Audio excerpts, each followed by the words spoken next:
Wyoming Wilderness, A Survivor's Tale. Chapter 1. A New Dawn, A Shattered Dream. Wyoming Territory, 1868. The promise of a fresh start lured thousands to the untamed West, where dreams of prosperity clashed with the brutal realities of a frontier ruled by chaos and chance.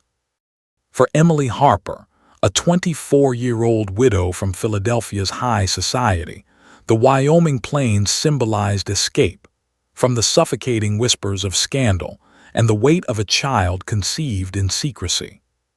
5 months pregnant, her condition carefully concealed beneath flowing dresses and shawls, Emily had joined the Thompson wagon train, bound for Idaho, where her late husband's cousin had carved out a homestead.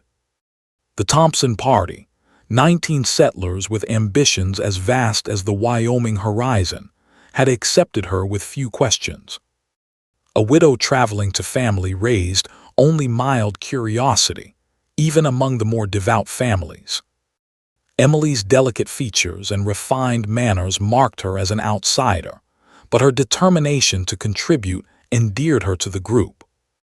She was no stranger to hard work, having spent her childhood summers on her uncle's farm in Lancaster County, Pennsylvania, a detail that grounded her in the rugged demands of the trail. On a crisp May morning, the air carried an unseasonable chill as Emily gathered kindling near the camp's edge. Dawn painted the sky in hues of soft rose and gold, the wagons arranged in a protective circle, a fragile barrier against the wilderness. Most of the party slept, save for Jacob Walsh, the grizzled guide who kept watch, his pipe glowing faintly in the dim light. Emily's hands moved methodically, her thoughts drifting to the life stirring within her. The first gentle kicks had come days earlier, a reminder of James Carter, a charismatic lawyer who had promised love but fled when her pregnancy became undeniable. The shame had driven her west, toward the only kin she had left. A rifle shot tore through the morning stillness, sharp and sudden as shattering glass. Emily dropped to the ground, kindling spilling from her apron. More shots followed, accompanied by screams, piercing, primal cries that froze her blood. Through the tall grass, she glimpsed riders charging into the camp, at least 15 men, their faces masked by bandanas, firing with ruthless precision. Raiders! Jacob's shout of warning ended abruptly, his body crumpling beside the campfire, his rifle untouched. The Thompson family scrambled from their wagon, Daniel Thompson urging his wife and children toward a shallow ravine. A rider spotted them, wheeled his horse, and gunned them down before they reached cover. Their bodies fell in a heap, the children's nightclothes stained red in the rising light. Emily pressed herself flat against the earth, one hand shielding her belly, her breath shallow and ragged. Hidden in the grass, 30 yards from the nearest wagon, she watched the massacre unfold with horrifying clarity. Mrs. Larson was dragged screaming from her wagon. The Carter boys, barely teenagers, were shot as they reached for their father's rifle. The wail of the Bennett infant cut through the chaos until it was silenced with sickening finality. The raiders worked with cold efficiency, killing first, then looting, taking only money, jewelry, and weapons, leaving food and personal items untouched. This was no act of desperation, but a calculated slaughter. "Check the perimeter," a gravelly voice commanded. No survivors. Emily's heart pounded as she inched backward through the grass, the dew soaking her dress, the earth's chill seeping into her bones. She moved with agonizing slowness, retreating toward a grove of aspens lining the ravine. Each step strained her pregnant body, but fear drove her onward. A horse snorted nearby and she froze. "Nothing out here, boss," a voice called mere yards away. "Get back then." Burn the wagons. Only when the hoofbeats faded did Emily resume her crawl, reaching the aspens as black smoke began to rise. From the trees, she watched the raiders torch the wagons, erasing evidence of their crime.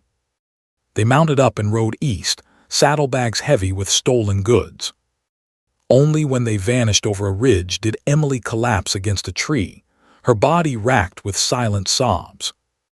Hours passed before she could face the wreckage of the camp. The wagon smoldered, reduced to ash and twisted metal. Bodies lay strewn where they had fallen, their eyes staring blankly at the sky. Moving like a specter, Emily searched for survivors, knowing none remained. She salvaged what she could: a half-full canteen, a small knife buried in the dirt, a scorched blanket, and a tin of matches from Jacob Walsh's pocket. The vastness of her predicament settled over her. Alone, pregnant, and 100 miles from the nearest settlement, she faced starvation, exposure, or the raiders' return. Yet something within her, perhaps the child's faint movements, ignited a spark of resolve. She would not survive this horror, only to surrender to despair. Bundling her meager supplies, Emily oriented herself. The Thompson train had followed the Snake River northward, aiming for a trail to Idaho's Fort Hall. Logic dictated she continue north toward the outpost.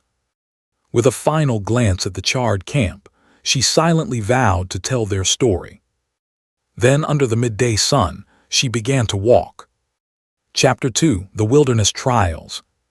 The first day blurred into a haze of shock and exertion. Emily forced herself to maintain a steady pace, sipping sparingly from the canteen and foraging huckleberries where they grew along the trail. As dusk fell, she found shelter beneath a rocky overhang, wrapping herself in the blanket against the mountain night's bite. Sleep came in fragments, haunted by nightmares of the massacre and the eerie calls of coyotes in the darkness. Dawn offered no reprieve, only the stark reality of another day's survival. Emily's city boots, designed for Philadelphia's cobblestone streets, rubbed blisters that burst and bled with each mile. Her back ached under the dual burden of pregnancy and relentless walking. The salvage supplies dwindled. She had perhaps a day's worth left. Yet she pressed on, following the river, each step a defiance of death. The child moved more frequently, as if echoing her resolve. "We'll make it," she whispered, one hand on her belly. "I swear it." By the third day, her situation was desperate. The canteen held only a few swallows, though the river provided water when accessible. Food was the greater threat. She had eaten the last of her supplies that morning, and foraging yielded little. Hunger gnawed at her, compounding the strain of pregnancy. Dark clouds gathered, bringing a cold front from the north. Rain began as she climbed a rocky slope, her strength faltering. Within minutes, the drizzle became a torrent, soaking her dress and weighing down the blanket. Her teeth chattered as she slogged forward, the Wyoming wilderness indifferent to her plight. "Keep moving," she told herself, but the question loomed. Toward what? Fort Hall was days away, perhaps a week at her pace. Weakened with no food and worsening weather, her chances dimmed hourly. As evening approached, the rain eased, and Emily found herself on a plateau overlooking a valley. 3 miles away, a thin wisp of smoke rose against the gray sky. Her heart surged with hope, then tightened with fear. Smoke meant people, but who?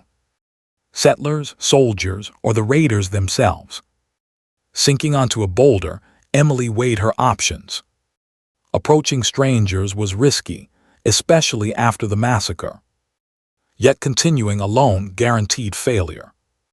A wave of dizziness hit, followed by a sharp cramp in her abdomen. "Too early," she gasped, panic rising. The pain subsided, but the distant smoke became her only hope. Gathering her strength, she descended toward the valley, each step cautious on the slick terrain. Halfway there, another cramp struck, dropping her to her knees. A dampness between her legs, not rain, confirmed her worst fears. "Please, not now," she whispered, clutching the knife. The sky darkened, the smoke now obscured in the gloom. Cramping returned, each wave more crippling. As night fell, Emily's legs gave out beside a fallen log. Shivering in the frost-kissed air, she curled around her belly, her mind fogging with exhaustion and fear. This is how it ends, she thought, clarity cutting through despair. As consciousness faded, she sensed movement. A shadow in the trees, the snap of a twig, a soft breath not her own. Her hand fumbled for the knife, but it slipped from her grasp. Her vision narrowed, then expanded into darkness. Her final thought was not of fear but of certainty. She was no longer alone. Chapter 3: The Healer's Sanctuary. Emily awoke to the scent of sage and pine, warmth enveloping her chilled skin. A small fire crackled nearby, casting shadows across a lean-to of branches and hides. For a moment, she was a child again, tucked in her Philadelphia bedroom during a winter fever, her mother stoking the hearth. Reality returned with a jolt of pain, radiating from her abdomen. Her hands flew to her belly, panic surging. "Be still," a deep voice instructed. "The medicine works, but it needs time." Emily's eyes opened to a man kneeling beside her, his copper skin and braided hair marking him as native. Tall, with broad shoulders, he wore buckskin leggings and a wool shirt adorned with beadwork, a bear-claw necklace glinting in the firelight. His dark eyes, set beneath a strong brow, studied her with clinical focus and quiet concern. A single gray streak ran through his braid, woven with feathers and small bones. Instinctively, she tried to retreat, but her body refused. Fear choked her, but the man's calm presence tempered it. "The child stays," he said, reading her panic. Angry spirits brought early pains. He gestured to a clay pot by the fire. "Medicine drives them away. You sleep, they leave." "Who are you?" Emily rasped. "I am called River Stone by my people," he replied. "Some whites call me John."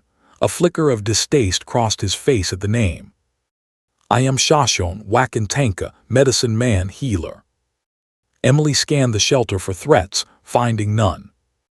"Emily Harper," she offered cautiously. River Stone nodded, the exchange a small bridge of trust. "How did you find me?" she asked. "Spirits show the way," he said simply, then noting her skepticism, elaborated. 4 days ago, a vision came in the sweat lodge. A woman with child, alone, death near.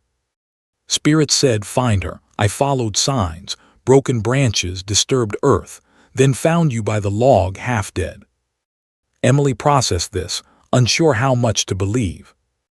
What mattered was that he had saved her, treated her, and posed no harm. "The raiders," she said suddenly, "the massacre flooding back. Men on horseback, did you see them?" His expression darkened. "Bad men. Not the first time they kill, steal. They hit a Shoshone camp last moon, killed 4. Sometimes they wear army coats, sometimes feathers, to stir hate between whites and tribes." "You know them?" she pressed. He nodded. Their leader, Caleb Vaughn, was an army scout. Now he hunts people for profit. Cruel, clever man. "I have to reach a settlement," Emily said, urgency rising. "Tell someone. These men can't keep killing." River Stone studied her. "You are a witness. Dangerous. If they know you live, they hunt you." A coyote howled in the distance, underscoring his warning. He handed her a wooden cup of steaming liquid. "Drink. Strengthens blood, calms the child." Emily hesitated, eyeing the earthy brew. "If I meant harm," River Stone said gently, "I would have left you." She sipped, the bitter taste like strong tea with wild mint.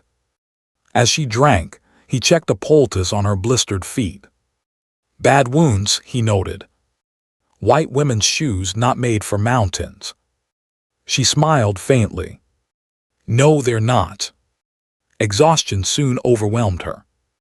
"Sleep," Riverstone said, adding wood to the fire. "Tomorrow we talk of where to go. I cannot leave a woman with child alone in Crow territory." Not honorable. His silhouette against the fire was her last sight before sleep claimed her. Chapter 4: The Path Forward. Dawn broke with pale light filtering through the lean-to. Emily woke feeling stronger, the cramping reduced to a dull ache. Riverstone appeared, carrying fresh water skins. "Medicine works," he said, noting her improvement. "Child spirit calm now." "Thank you," Emily said, the words inadequate for his gift of life. He coaxed the fire back to life, preparing a meal of dried venison softened in hot water. "How far is the nearest settlement?" she asked. "Fort Hall, 5 days north." "Army post," he replied. "Or Shoshone winter camp, 3 days east." "My people." The choice surprised her. She had assumed he'd guide her to white civilization. That he offered his community suggested trust. "Would your people welcome me?" she asked, aware of the tensions between settlers and tribes. "Some yes, some no," he said honestly. "Chief Iron Elk is wise but cautious with whites. Your witness burden is important to both peoples." Emily understood. Her testimony about Vaughn's tactics, disguising as natives or soldiers to incite conflict, could benefit both Shoshone and settlers. "Which do you recommend?" she asked. Riverstone paused, his dark eyes intense. "Depends on the truth you seek. Fort has soldiers, protection, but many ignore women or Indians. Camp has my people's protection, different, strong. They listen, but cannot act against white raiders except in defense." He handed her a portion of the meal, simple but nourishing. As they ate, Emily studied him. Older than she'd first thought, perhaps 50, his weathered face bore a scar along his cheek, his hands calloused from a life of work. Yet his dignity and calm were striking, a contrast to the chaos of her recent days. "How did you become a healer?" she asked, curiosity breaking through her reserve. Riverstone seemed surprised. "Born under a winter moon, when spirits walk close. As a child, I saw what others did not, animal spirits, ancestor shadows. The tribe's medicine man saw the gift, taught me plants, ceremonies, spirit calling. His fingers touched the bear claw necklace. 15 winters learning. Then Army took me to a white school, civilize us. 3 years at Fort Washakie. Learned white words, numbers, ways of thinking. Escaped, returned to my people." The story, delivered without bitterness but with weight, revealed a man bridging 2 worlds. Their conversation paused as he checked outside, returning with concern. "Riders from the south. Many horses." Fear surged. "Vaughn's men. Tracks from yesterday, fresh camp signs." He handed her soft moccasins to replace her ruined boots. Not taking chances with a child carrier's life. With his help, Emily stood, testing the moccasins, strange but comfortable. Riverstone dismantled the shelter, erasing their presence. "Can you walk?" he asked. "Yes," she said, summoning confidence. He nodded, pointing east. "We follow the ridge. Hard path hides our trail. Shoshone camp is safest now." "I'll slow you," Emily protested. "No," he said firmly. "Shoshone do not abandon those in their care, especially new life. You are a witness. Your words are needed." Shouldering his pack, he led the way, his pace measured for her.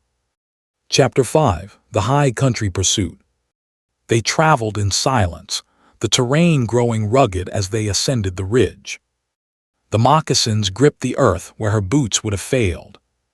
By midday, they rested under a granite outcrop, Riverstone sharing strips of pemmican. "Good for strength," he said. "Eat slowly." "No pursuit yet," he added, scanning the valley. But they are clever hunters. How did you know they were coming? Emily asked. Found their camp yesterday while gathering plants. 6 men armed. Not trappers. Recognized one, Elliot, works for Vaughn when the main chief is away. Main chief. Caleb Vaughn, Riverstone said, his voice heavy. Dangerous man. Smart cruel. Uses war between settlers and tribes for profit. Why do they do it? Emily asked. Some men break in war, return wanting only to hurt. Others are born dark. Vaughn is both. He led her along faint game trails, pointing out landmarks, a sacred peak, a healing shrub. His knowledge revealed a worldview where the land was a partner, not an enemy. As twilight fell, Riverstone built a lean-to under junipers, foregoing a fire for safety. He handed Emily a buffalo robe. Holds heat better than white blankets.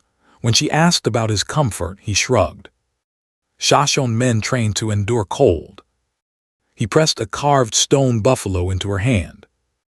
Protection. From my grandfather. Strong medicine. Touched, Emily hesitated, but he insisted. You need it more now. Keep close. Exhaustion pulled her toward sleep, the carving clutched tightly. She pondered her transformation, from a shunned Philadelphia socialite to a fugitive reliant on a Shoshone healer. The thought brought a wry smile as she drifted off. Dawn painted the mountains gold. Riverstone was already awake, scanning the terrain. Good sign, he said, noting the carving in her hand. Buffalo spirit guarded your dreams. He pressed it back to her. Keep until we reach camp. Journey's not done. As they set off, Emily gazed at the valley. It's beautiful, your homeland. Riverstone's expression mixed pride and sorrow. Was larger once beyond those peaks. Now smaller each year. Treaties made, treaties broken. The words carried centuries of loss. The terrain challenged her, but the moccasins and her growing resilience helped. Riverstone pointed out signs, an elk's tracks, a bear's mark, his ease in the wilderness a stark contrast to her urban roots. At a creek he shared prairie turnips, starchy and sweet. Good food medicine, he said. As they rested, she asked, have you always lived here? Born on the plains, near the Wind River. Sacred land. Gold brought whites pushed us west. Some bands hunt here, trade with Crow. His distant gaze spoke of displacement. Chapter 6. The Trapper's Refuge. By late afternoon, they descended into a valley where a log cabin stood beside a stream, smoke curling from its chimney. An elderly man with a white beard emerged, rifle in hand. Recognition lit his eyes at Riverstone.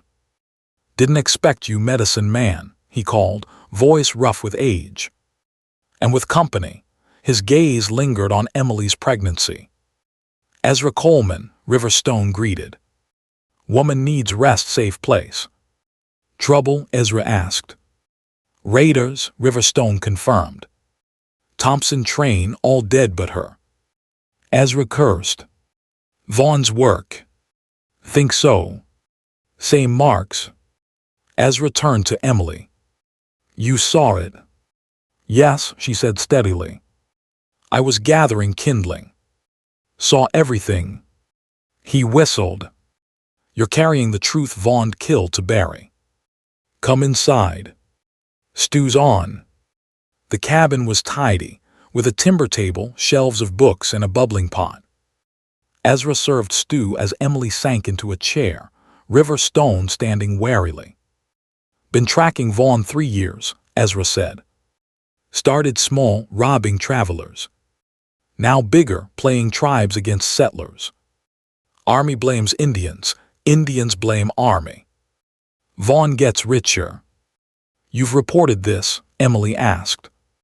To who? Local laws days away.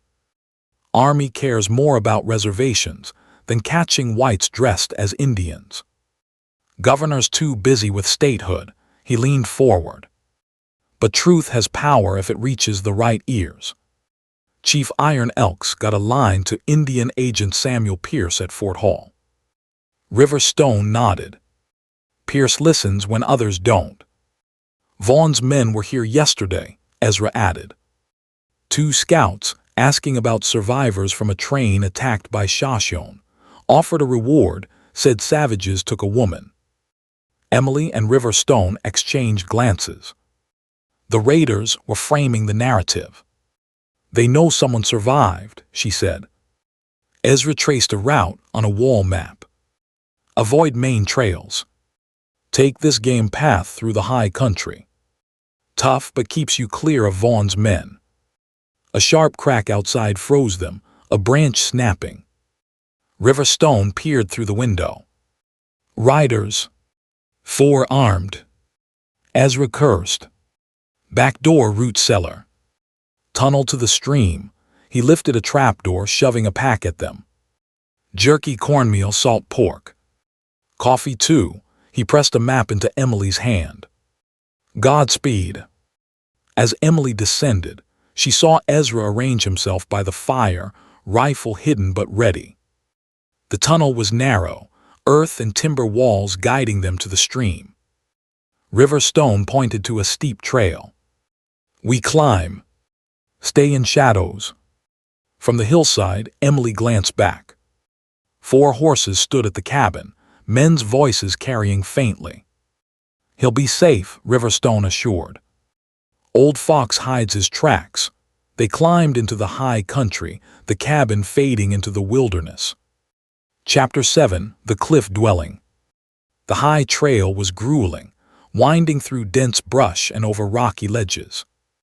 By dusk, River Stone found a shallow cave, its entrance hidden by a fallen pine. Inside, it offered shelter. As darkness fell, he prepared a meal from Ezra's provisions, his profile sharp in the firelight. Why help me? Emily asked. After all your people have suffered from whites. Many reasons, he said. Simple, Shoshone way does not abandon those in need, especially new life. Not simple, every truth matters in a time of lies. Your truth, my truth, together they might change things. His words resonated. In Philadelphia, truth bent to propriety. Here it was a lifeline. Tomorrow's climb is tough, he said, settling at the cave entrance. Sleep. Buffalo spirit watches. Emily drifted off, the carving in her hand. Morning brought grim news. River Stone returned from scouting, tension in his frame. Riders below. 6 following our trail from Ezra's. 2 I know from a Shoshone raid. All armed. Emily's hand went to her belly. Vaughn's men. He nodded.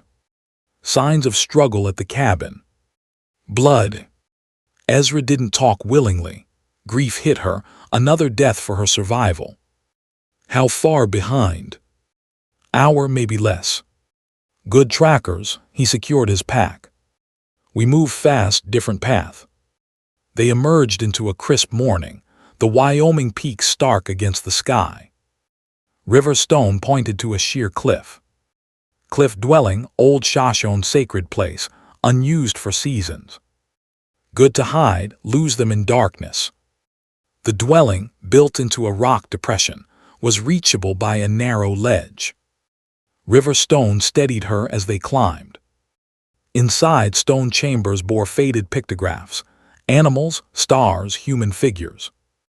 Crow built this long ago, he said reverently. Spirit place.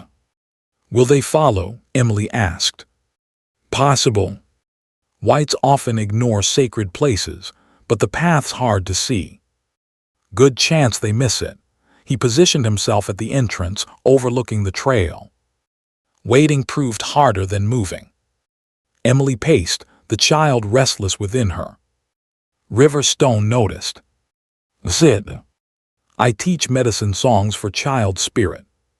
Keeps baby calm, mother strong.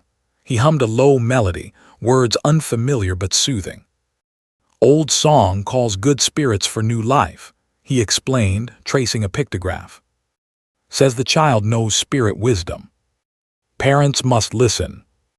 The idea that her child carried wisdom struck her as profound, unlike her Christian roots. She joined the song, their voices harmonizing, calming the child's movements.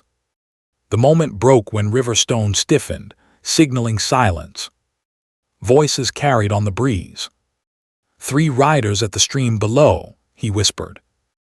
Others split off.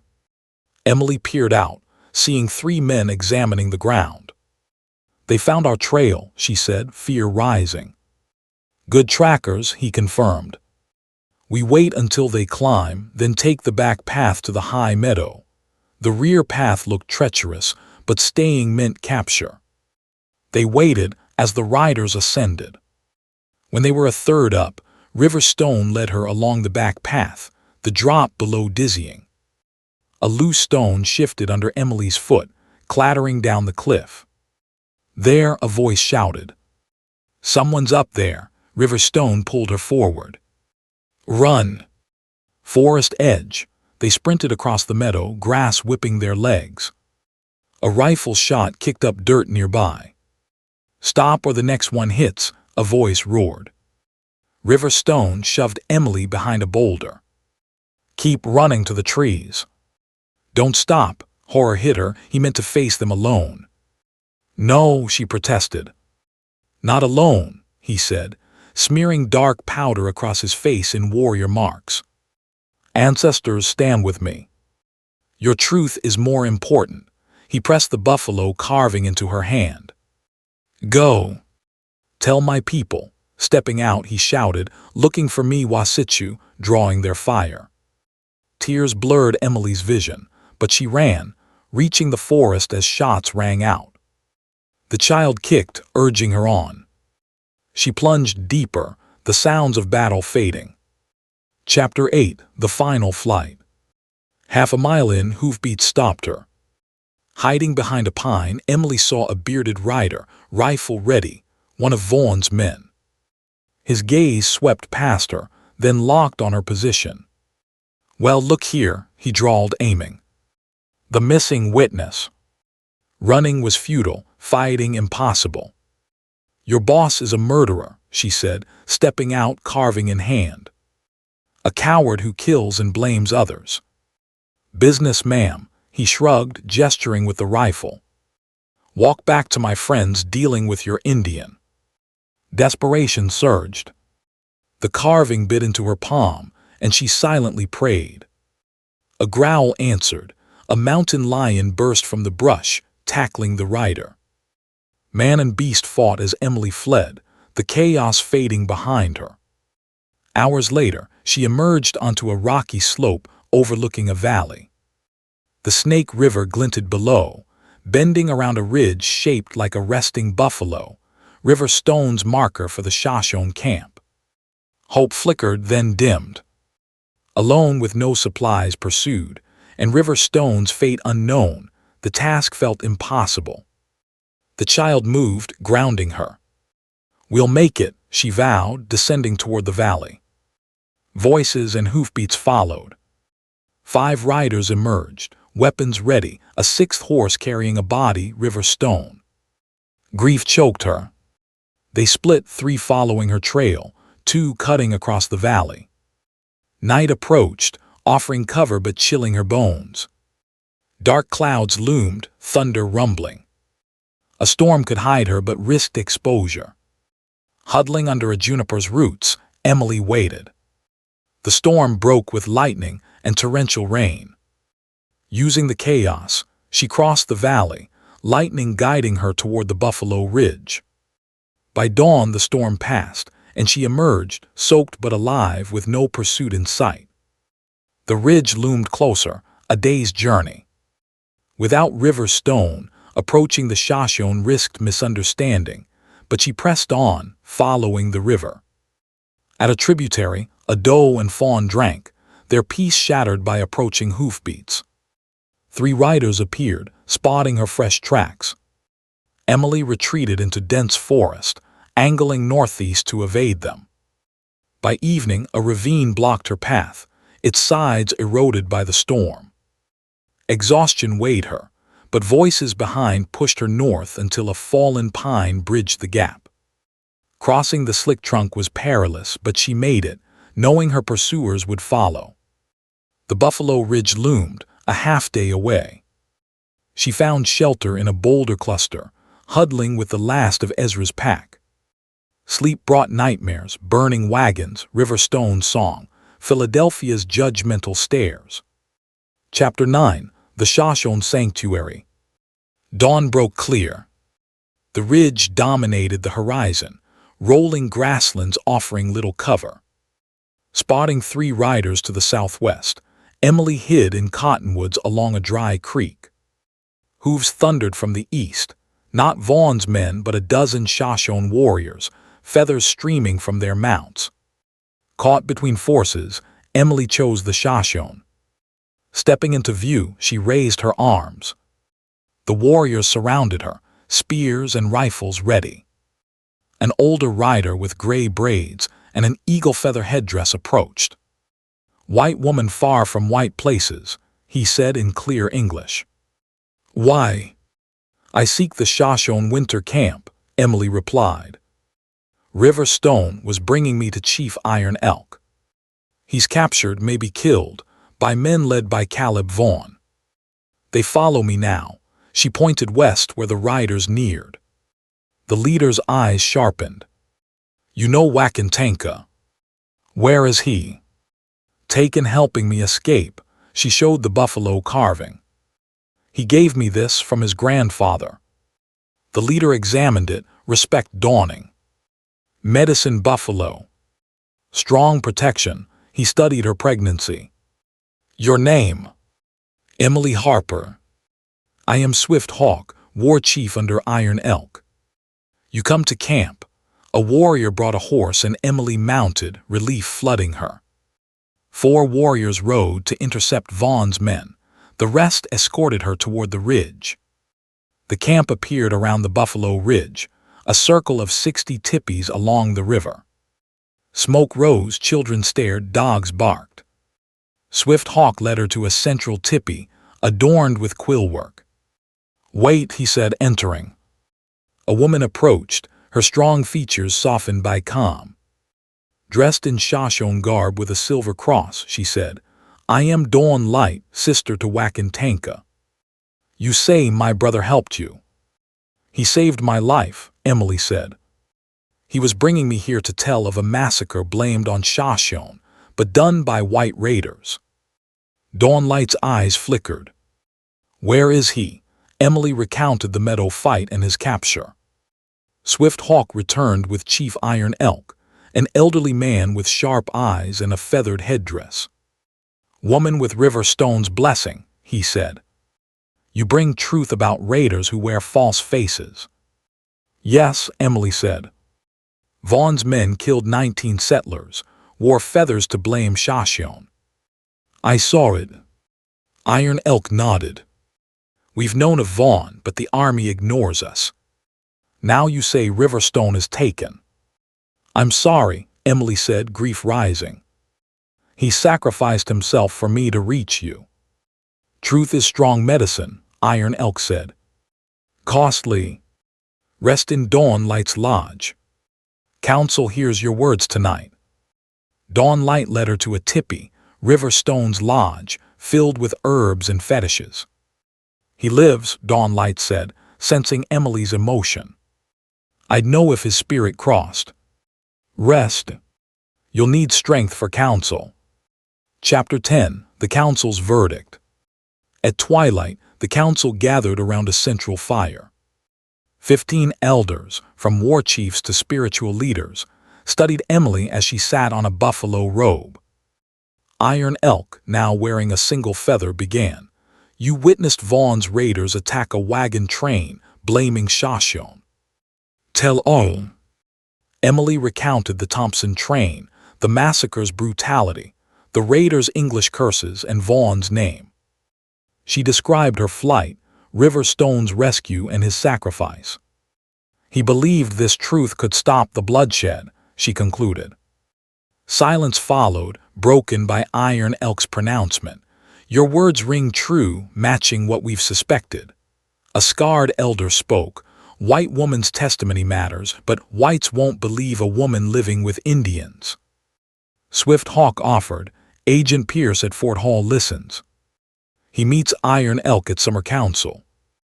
10 days' ride, another elder countered. Vaughn's lies spread faster. What of River Stone? Dawn Light demanded. Do we abandon him? River Stone lives, Iron Elk said. Vaughn keeps him to learn who knows.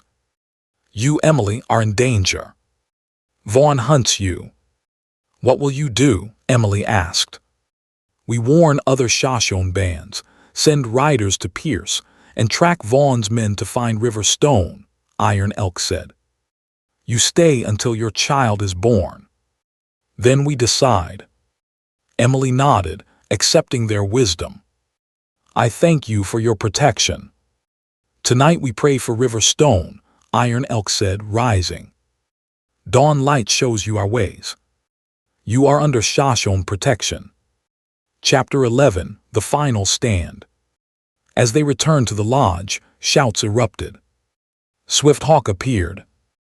Riders from the south. Many armed. Vaughn comes. How? Dawn Light demanded. Treachery or torture, Swift Hawk said. They hunt Emily. I should leave, Emily said. Draw them away. No time, Swift Hawk replied. Iron Elk orders women and children to sacred caves. Warriors defend. Wait, Emily said.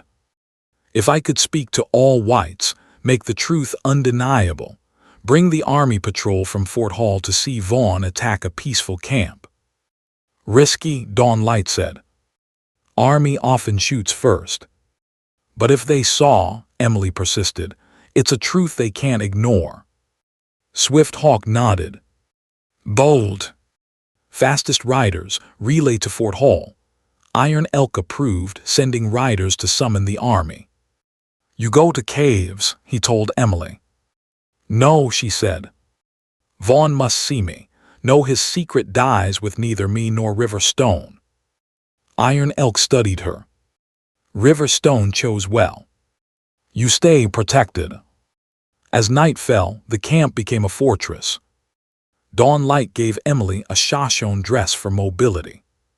Swift Hawk brought River Stone's medicine pouch, found in Vaughn's bags. He lives held at the rear, he said. Warriors will free him during the attack. Vaughn's 20 men charged, firing wildly, expecting an easy raid. Shoshone warriors responded with precision, using the terrain to trap attackers. Emily glimpsed Vaughn, scarred and commanding, his raid faltering. A bugle sounded, cavalry from the north, 30 soldiers led by Captain Thomas Reed. Emily stepped into the open. Captain, I'm Emily Harper, survivor of the Thompson Massacre. These men killed 19 settlers, blamed Shoshone, and now attack to silence me. Vaughn shouted, she's delusional, held by savages. Why attack their camp? Emily countered. Why kill Ezra Coleman? Shouts at Vaughn's rear announced River Stone's rescue. Battered but alive, he pointed at Vaughn. He attacks both settlers and Shoshone for profit. Emily witnessed his massacre. I brought her here. Captain Reed, recognizing Vaughn, ordered his men to disarm the raiders. Vaughn resisted but was subdued. As tension eased, Emily swayed, steadied by Dawn Light. River Stone limped forward. You carried the truth well. You're alive, Emily said, relief overwhelming. Vaughn kept me to learn who knew, he said, smiling faintly. I said spirits hid you. Reed approached. I'll need statements. There'll be an investigation. Circumstances speak loudly. Vaughn's attack, Shoshone restraint. I've suspected these Indian raids were staged. My child will be born here, Emily said, looking at dawn light and river stone. Among those who saved us. The child carries two worlds, dawn light said. It should be born between, with healers from both. River Stone placed the buffalo carving in her hand. Medicine Buffalo watches over the child's arrival. As dawn lit the camp, Emily sat among the Shoshone, her truth heard, her courage recognized. The future was uncertain. Vaughn faced justice, but prejudice lingered. Yet as River Stone taught, each truth mattered. Her child, conceived in scandal but carried through trial, would enter a world of possibility, bridging divides with the legacy of Shoshone protection and a mother's transformation. Wyoming Wilderness, a survivor's tale extended. Chapter 12, A Sanctuary in the Wilderness. The golden dawn that bathed the Shoshone winter camp marked not just the end of a harrowing night, but the beginning of a new chapter for Emily Harper. Sitting among the tippies, surrounded by the quiet resilience of a people who had risked everything to protect her, she felt the weight of her journey shift. No longer a fugitive fleeing death, she was now a witness whose truth had sparked justice, a woman whose courage had earned her a fragile place among strangers. The carved buffalo in her palm, warm from her grip, seemed to pulse with the promise of new beginnings. Dawn Light, River Stone's sister, guided Emily back to the healer's tipi, her stern features softened by a rare warmth. "You rest now," she said, her voice firm but not unkind. "The child comes soon. We prepare." The tipi, filled with the familiar scent of sage and cedar, felt like a sanctuary, its walls adorned with bundles of dried herbs and small fetishes that spoke of River Stone's craft. Emily sank onto a buffalo robe, exhaustion mingling with a quiet awe. She had survived the impossible, carried by the strength of a Shoshone healer and the resolve of her unborn child. As the camp stirred, women and children returned from the sacred caves, their voices a soft hum against the morning stillness. Emily watched through the tipi's entrance as families reunited, warriors cleaned their weapons, and elders gathered to discuss the night's events. The Shoshone's measured response to the attack, defensive, not vengeful, struck her as a stark contrast to the chaos of Vaughn's raiders. It reminded her of stories she'd heard at Philadelphia's Independence Hall, where Quakers spoke of peace over retribution, a principle she'd once dismissed as naive but now saw embodied in this community. River Stone entered, his bruised face a map of his ordeal, yet his eyes carried the same steady calm that had anchored Emily through the wilderness. "You did well," he said, kneeling to check her pulse with practiced gentleness. The truth reached ears that listen. "Now you heal. The child needs a strong mother." "I thought I'd lost you," Emily admitted, her voice catching. "When I saw you on that horse." "Vaughn wanted answers," River Stone said, a faint smile touching his lips. "I gave him riddles. Spirits kept you hidden, as I said." He handed her a cup of herbal tea, its bitter warmth soothing her frayed nerves. "Drink. Strengthens the womb." Dawn Light returned with a basket of supplies, soft deerskin for swaddling, dried berries, and a small clay jar of salve. "We prepare for the birth," she said. "Shoshone women birth with the earth's rhythm, not against it. You will learn our ways." Her words carried an authority that brooked no argument, yet Emily sensed a quiet respect beneath the command. "What will happen to Vaughn?" Emily asked, the raider's scarred face haunting her thoughts. "Captain Reed takes him to Fort Hall," River Stone replied. "Military justice. Your testimony, mine, will weigh heavy. But the deeper sickness, hatred between peoples, takes longer to heal." Emily nodded, her hand resting on her belly. The child kicked, a reminder of her dual responsibility, to this new life and to the truth she carried. "Will the army believe me?" she asked, echoing her earlier question. A woman living with Shoshone. Reed is not like most, River Stone said. He listens. Pierce the agent will too. Your words, backed by Shoshone voices, are medicine stronger than Vaughn's lies. As the day unfolded, Emily observed the camp's rhythm. Women pounded roots into meal, their chatter punctuated by laughter that felt like a defiance of the night's violence. Children played a game with sticks and stones, their shouts echoing the 4th of July celebrations she'd seen in Philadelphia, where children chased hoops through crowded streets. The parallel grounded her, a reminder that joy persisted even in hardship. Dawnlight taught her the basics of Shoshone birthing customs, the importance of sage smoke to purify the space, the songs to call protective spirits, the positioning to align with the earth's strength. Your child carries 2 worlds, Dawnlight said, echoing her earlier words. It will know both, but it begins here with us. Emily, raised on Methodist hymns and sterile hospital births, found the rituals foreign yet comforting, their simplicity a counterpoint to the complexity of her former life. Chapter 13. The Birth of Hope.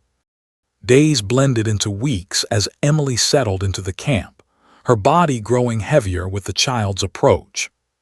The Shoshone's provisional acceptance deepened into something closer to belonging, though not without tension. Some elders remained wary, their glances sharp with memories of broken treaties and settler greed. Others, particularly the women, warmed to her, sharing stories of their own births under Wyoming's vast sky, tales that wove together survival and spirituality in ways Emily had never imagined. One evening, as the camp gathered for a storytelling circle, a tradition reminiscent of the barn dances Emily had attended in Pennsylvania, where fiddles and tales filled the night, a young woman named Little Sparrow shared a legend of the buffalo spirit. It guards those who carry truth, she said, her eyes flickering toward Emily. The carved buffalo, now a constant in Emily's hand, felt heavier, its smooth contours a link to River Stone's faith and her own emerging resolve. The first labor pains came on a moonless night, sharp and insistent, pulling Emily from sleep. Dawnlight was at her side instantly, her calm presence a beacon in the pain's chaos. Breathe with the earth, she instructed, lighting a bundle of sage. River Stone joined them, his medicine pouch open, chanting softly as he prepared a poultice to ease the contractions. The tipi filled with smoke and song, the air thick with the weight of creation. Hours passed in a blur of effort and endurance. Emily, gripping Dawnlight's hand, drew strength from the Shoshone's unyielding calm and River Stone's steady chants.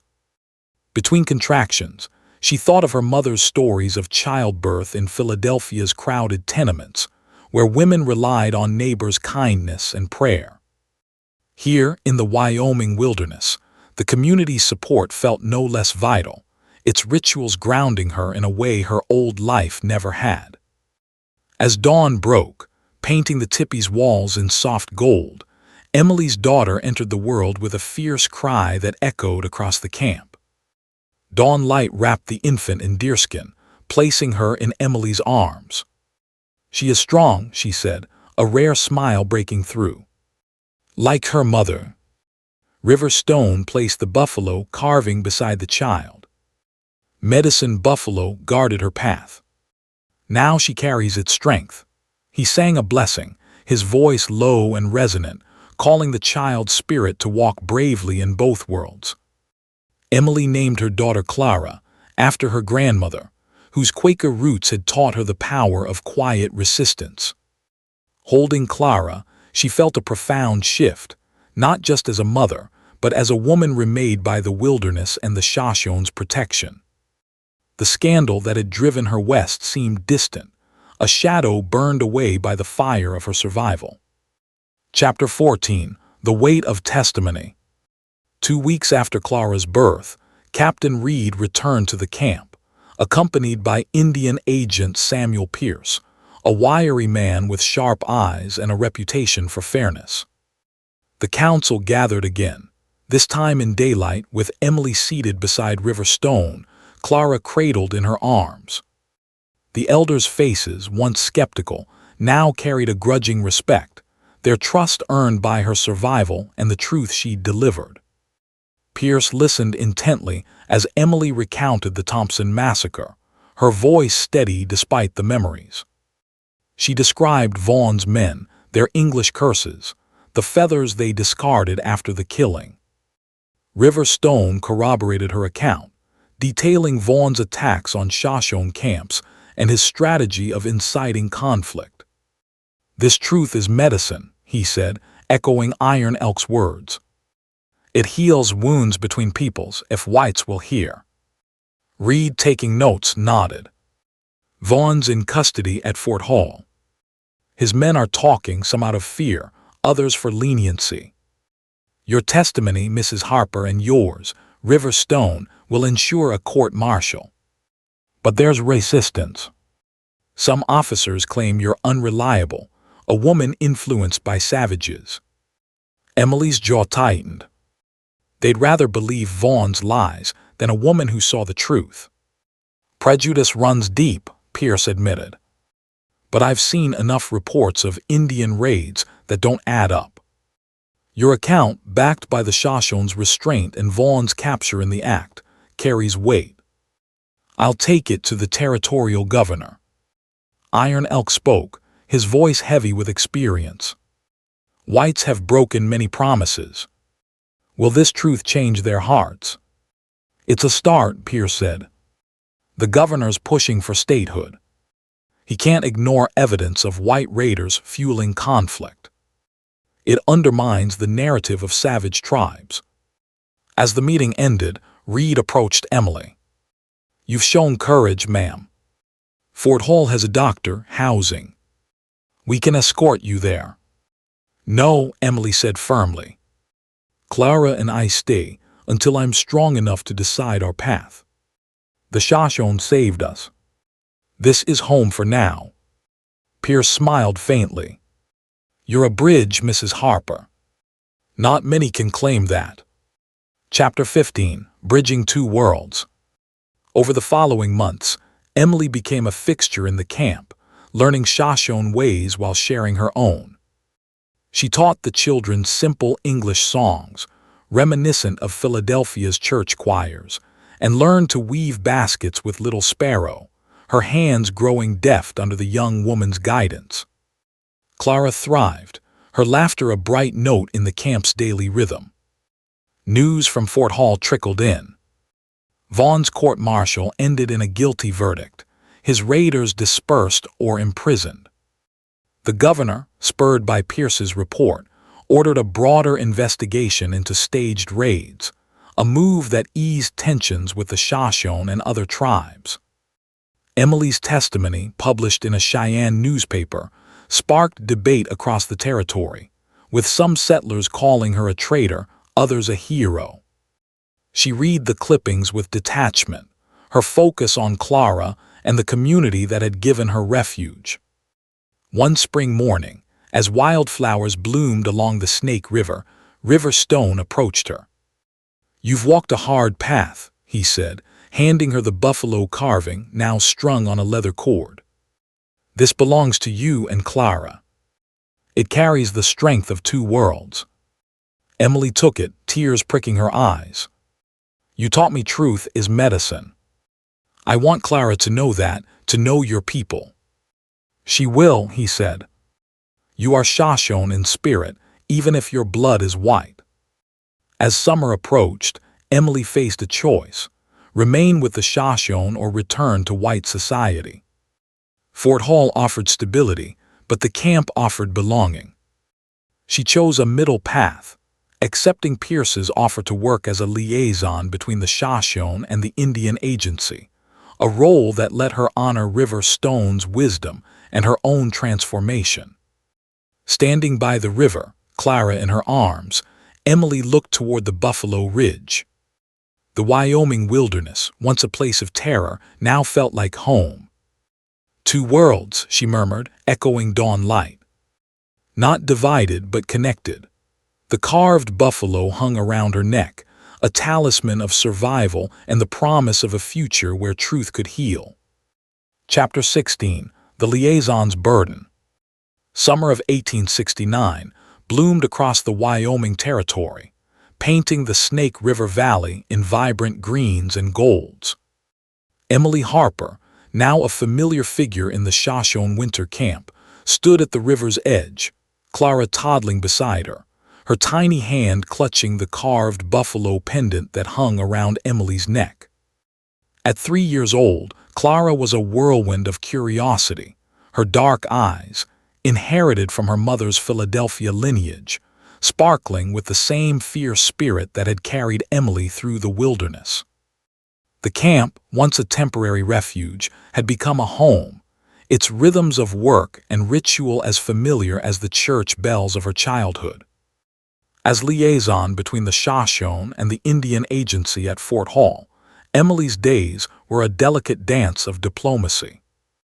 She translated letters, negotiated trade agreements, and advocated for the Shoshone's rights to hunt on ancestral lands increasingly encroached upon by settlers. Samuel Pierce, the Indian agent, relied on her unique perspective, a white woman who had earned the trust of Chief Iron Elk and his council. Yet the role was fraught with challenges. Settlers in nearby Cheyenne viewed her with suspicion, whispering of a traitor who went native, while some Shoshone elders questioned her loyalty, seeing her as a symbol of the white tide that threatened their way of life. One morning, as Emily prepared for a meeting at Fort Hall, dawn light approached, her expression guarded. "Riders came at dawn," she said, handing Emily a folded letter sealed with the agency's wax. "Pierce sends for you. Trouble brews." Emily broke the seal, her heart sinking as she read. A group of settlers had petitioned the territorial governor, claiming Shoshone raids on their homesteads. The accusations echoed the lies Caleb Vaughn had spread, and though Vaughn was imprisoned, his influence lingered. "They blame your people for stolen cattle," Emily said, meeting Dawn Light's gaze. "Pierce wants me to testify, prove it's not Shoshone." Dawn Light's lips tightened. "Vaughn's men. Some escape justice, hide in the hills. They stir trouble to keep us weak." Emily nodded, recalling River Stone's warnings about Vaughn's lieutenants, men like Elliot who had vanished after the court-martial. "I'll go to Fort Hall," she said, "but I need Iron Elk's counsel. If we don't act, the army may retaliate." Clara tugged at her skirt, oblivious to the tension. "Mama go see horses?" she asked, her voice bright. Emily knelt, smoothing her daughter's hair. "Soon, little one. Mama has work first." She looked to Dawn Light. "Will you watch her?" "Always," Dawn Light replied, a rare softness in her eyes. "She is Shoshone in heart like you." At the council, Iron Elk listened as Emily outlined the situation.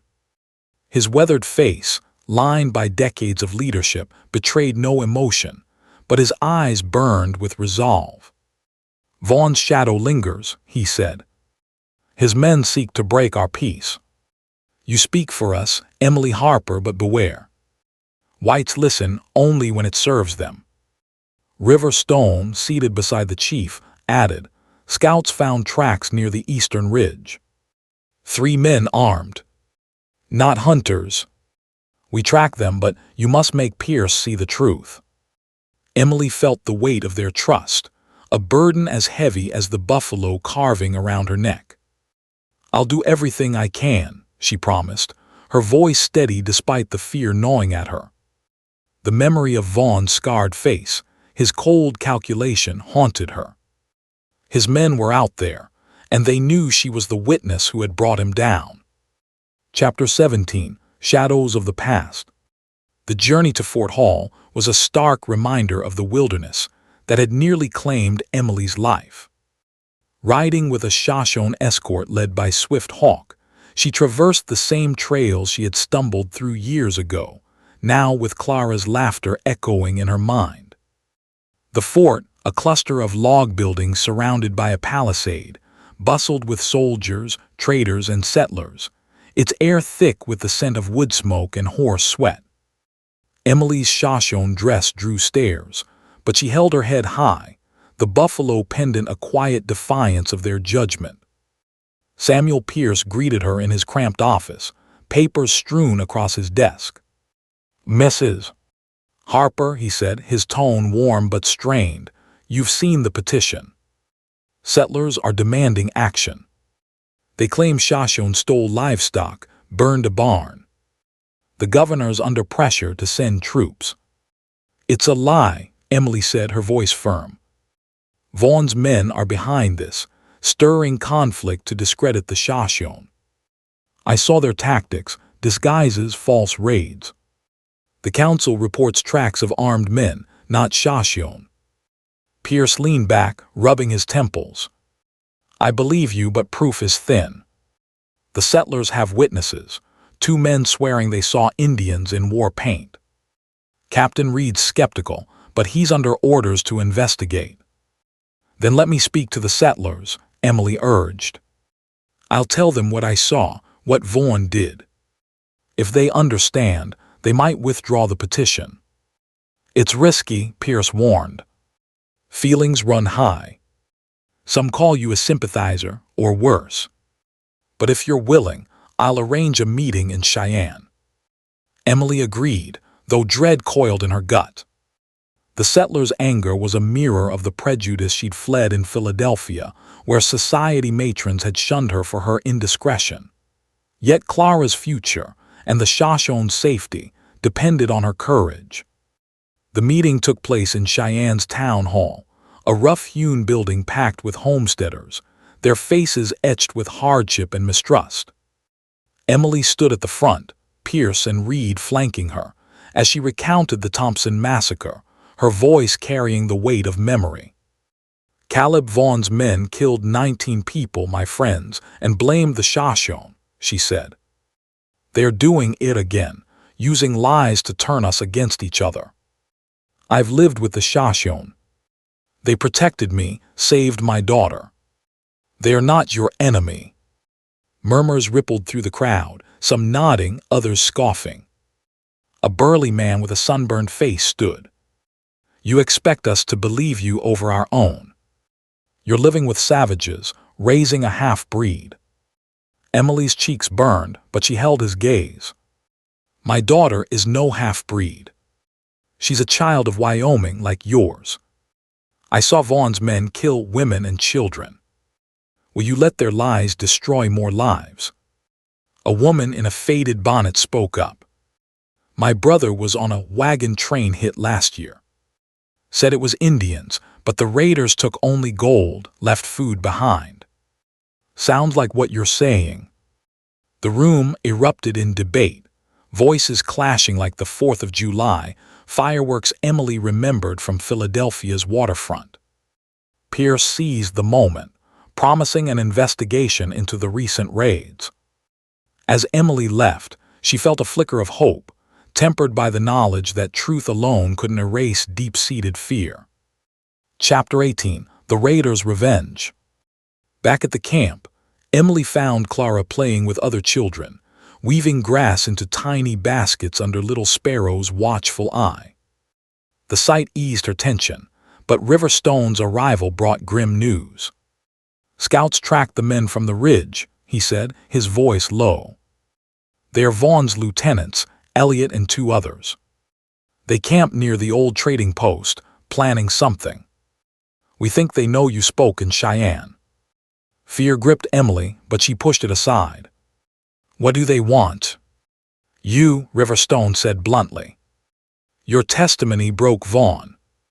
They want revenge, and to keep the lies alive. We prepare defenses, but you and Clara must stay close." That night the camp's mood shifted, warriors patrolling the perimeter, women whispering of past raids. Emily sat by the fire, Clara asleep in her lap, the buffalo carving a steady weight against her chest. Dawn light joined her silver cross glinting in the firelight. "You've stirred a storm," she said. "But storms clear the air. Your truth is medicine, even if it hurts." "I never meant to bring danger here," Emily said, guilt heavy in her voice. "You brought hope," Dawn light countered. "My brother saw it in you. So do I."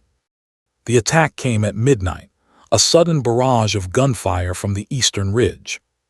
Shoshone warriors responded with disciplined volleys, their knowledge of the terrain turning the raiders' ambush into a trap. Emily huddled in the tipi with Clara, Dawn light's knife at the ready. "Stay low," she whispered, echoing her instructions from years ago. Through the tipi's flap, Emily glimpsed the chaos, warriors firing from cover, raiders' horses rearing in the darkness. A figure emerged, silhouetted against the flames. Elliot, Vaughn's lieutenant, his face twisted with rage. "Harper," he shouted. "You can't hide forever."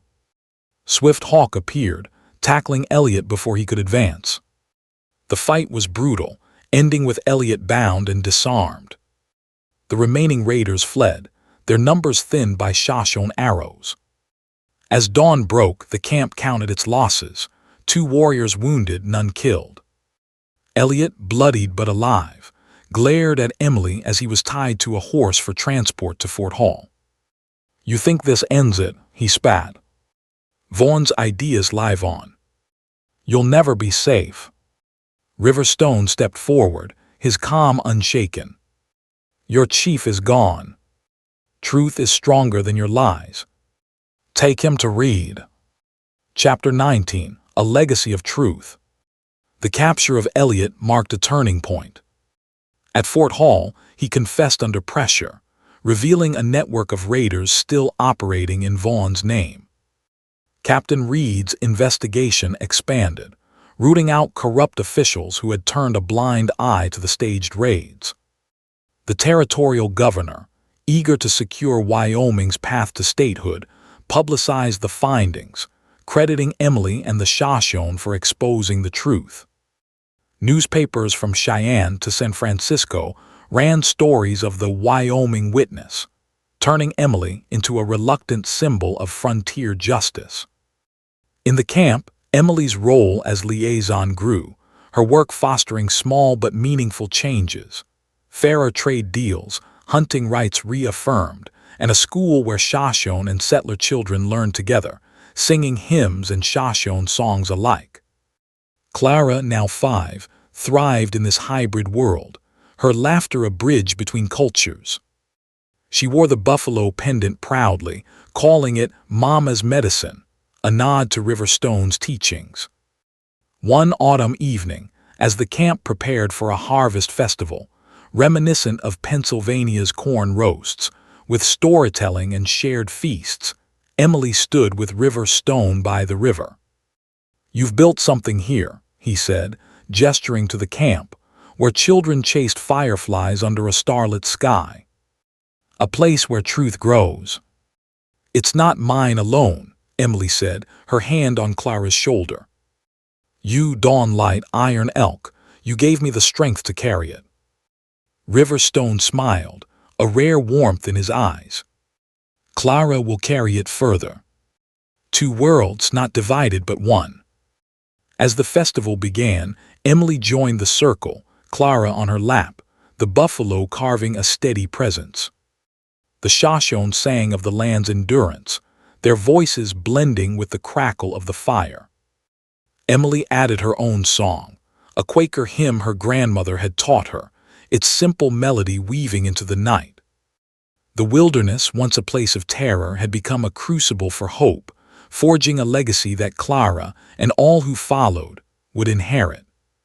Chapter 20, The Endless Trail. Years later, in 1875, Emily stood before a crowd in Cheyenne, now a bustling hub on the Union Pacific Railroad.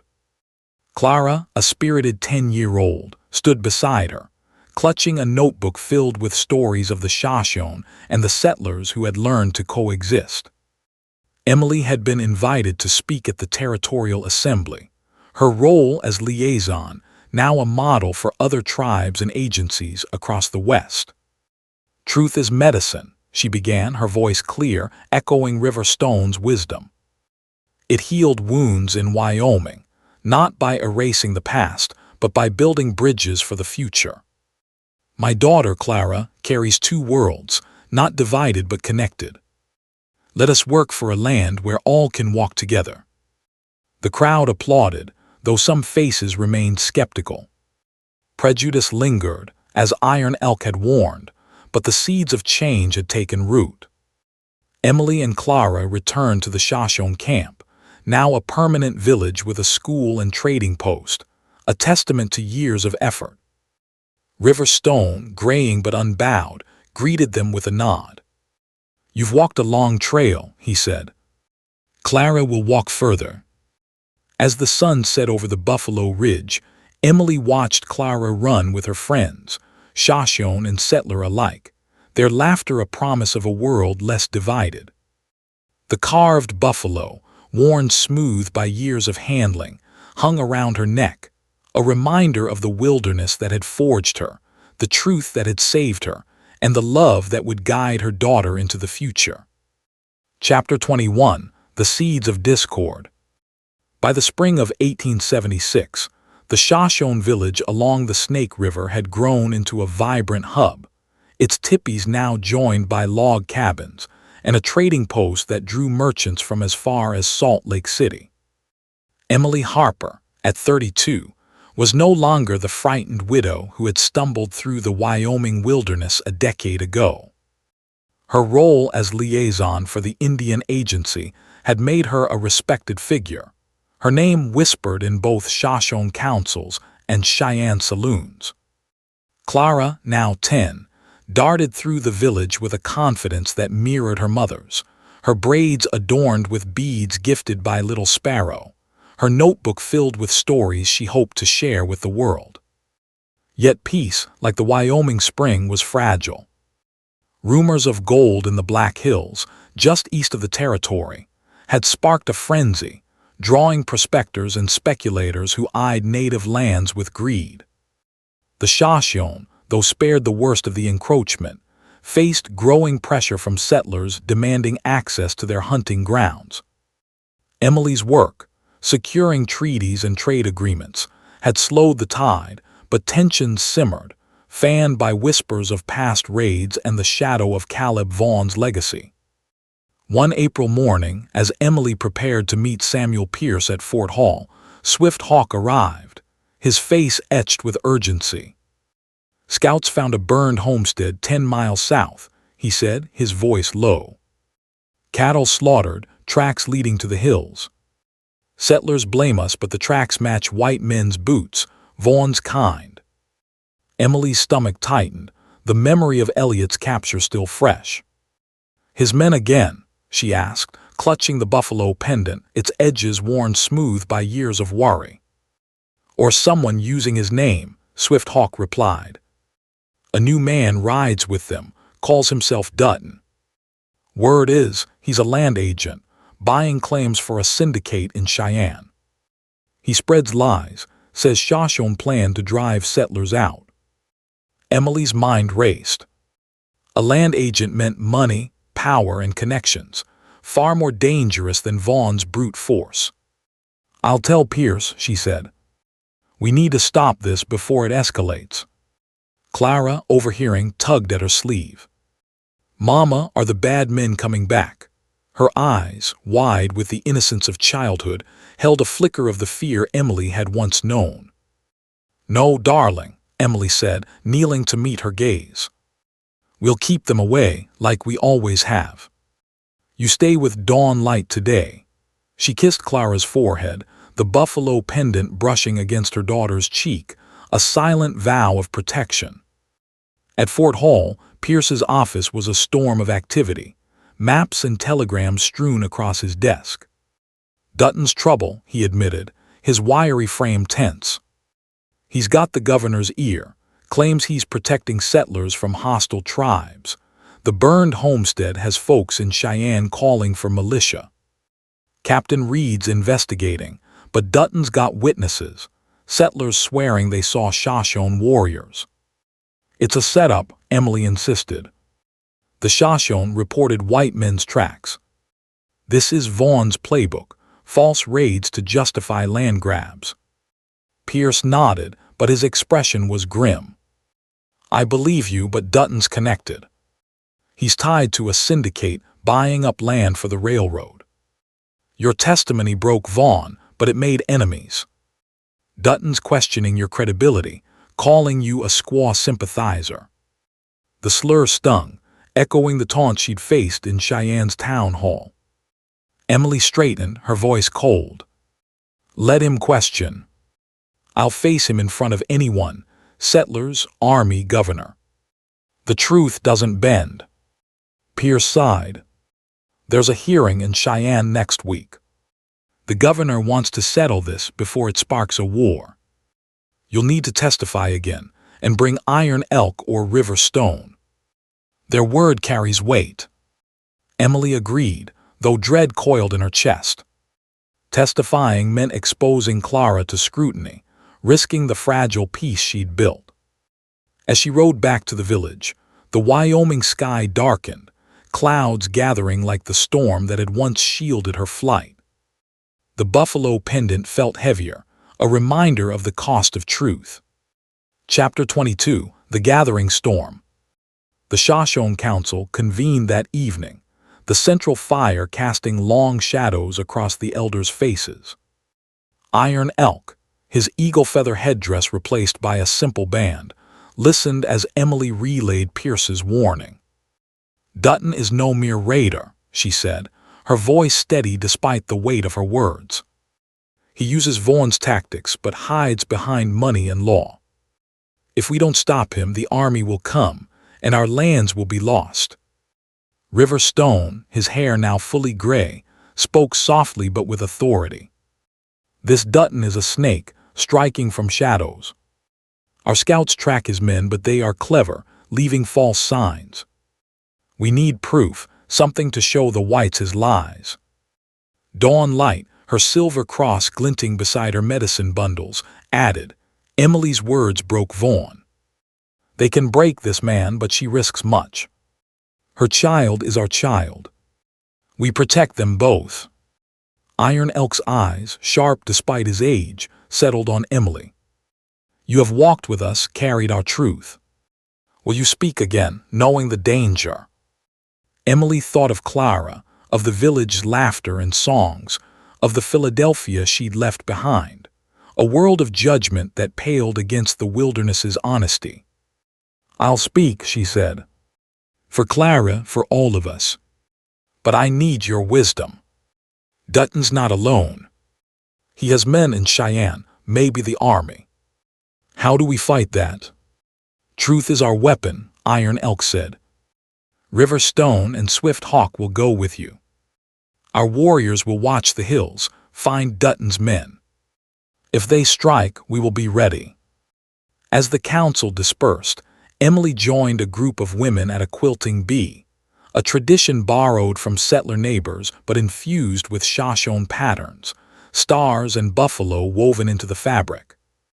Little Sparrow, now a young mother, smiled as she stitched. Your Clara learns fast, she said, nodding toward the girl who was sketching quilt designs with charcoal. She'll make a fine storyteller like you. Emily's heart swelled, but worry lingered. The quilting bee, like the barn raisings and circuit preacher visits that dotted the frontier, was a fragile thread connecting communities. Dutton's lies threatened to unravel it all. That night Emily tucked Clara into bed, the tippy filled with the scent of sage. Mama, why do people lie? Clara asked, clutching her notebook. Some lie for power, Emily said, brushing a braid from her daughter's face. But truth is stronger. It's like the buffalo, slow but unstoppable. You'll learn to carry it like I did. Clara nodded, her eyes heavy. I want to help, like you and River Stone. You will, Emily whispered, kissing her forehead. The buffalo pendant rested against her chest, a talisman against the gathering storm. Chapter 23. The Cheyenne Trial. The Cheyenne hearing was held in a packed courthouse, its wooden benches filled with settlers, soldiers, and reporters from as far as Denver. Emily stood beside River Stone and Swift Hawk, their Shoshone garb drawing murmurs from the crowd. Clara, deemed too young for the proceedings, remained with dawn light at a nearby boarding house, her safety a constant weight on Emily's mind. Governor John Campbell presided, his stern face betraying the political pressure he faced. Dutton, a lean man with slicked hair and a tailored suit, sat at the defendant's table, his confident smile a stark contrast to Vaughn's brute menace. His witnesses, two settlers with nervous glances, repeated their claims of Shoshone raids, describing warriors in paint who had burned their homestead. Emily took the stand, her voice clear as she recounted the Wagon Massacre, Vaughn's tactics, and the recent tracks found by Shoshone scouts. Dutton's men are stirring conflict to justify land seizures, she said, meeting the governor's gaze. The Shoshone are not your enemies. They saved my life, my daughter's life. They seek peace, not war. River Stone followed, his calm authority silencing the room. Our people have hunted these lands for generations, he said, his bear-claw necklace glinting. We do not burn homes or steal cattle. We found white men's tracks, armed, near the burned homestead. This man, Dutton, uses lies to take what is not his. Swift Hawk presented physical evidence, a broken spur stamped with a Cheyenne blacksmith's mark found at the raid site. No Shoshone wears such things, he said, his voice cutting through the crowd's whispers. This belongs to Dutton's men. Dutton's lawyer, a sharp-eyed man from Chicago, countered with venom. Mrs. Harper is a disgraced woman, living among savages, raising an illegitimate child. Her testimony is tainted, her loyalty questionable. These Indians manipulate her to protect their lawless ways. The words cut deep, echoing the Philadelphia gossip that had driven Emily west. She gripped the buffalo pendant, drawing strength from its weight. My loyalty is to the truth, she said, her voice rising. I saw 19 people slaughtered. I carried that truth through the wilderness, protected by the Shoshone. If that makes me disgraced, so be it. But I will not let lies destroy this land. The crowd erupted, some cheering, others shouting insults. Governor Campbell banged his gavel, calling for order. As the hearing recessed, Emily felt River Stone's hand on her shoulder. You spoke well, he said. But Dutton's power runs deep. Be ready. That night in the boarding house, Emily held Clara close, the girl's notebook open to a drawing of the Buffalo Ridge. Did you win, Mama? She asked. Not yet, Emily said, her voice soft.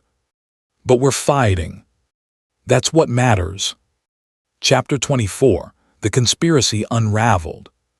The hearing stretched into days, each session a battle of words and wills. Dutton's witnesses faltered under Reed's questioning, their stories inconsistent. Shoshone scouts, led by Swift Hawk, returned with more evidence, a hidden camp in the hills, littered with stolen cattle brands, and a letter linking Dutton to a railroad syndicate.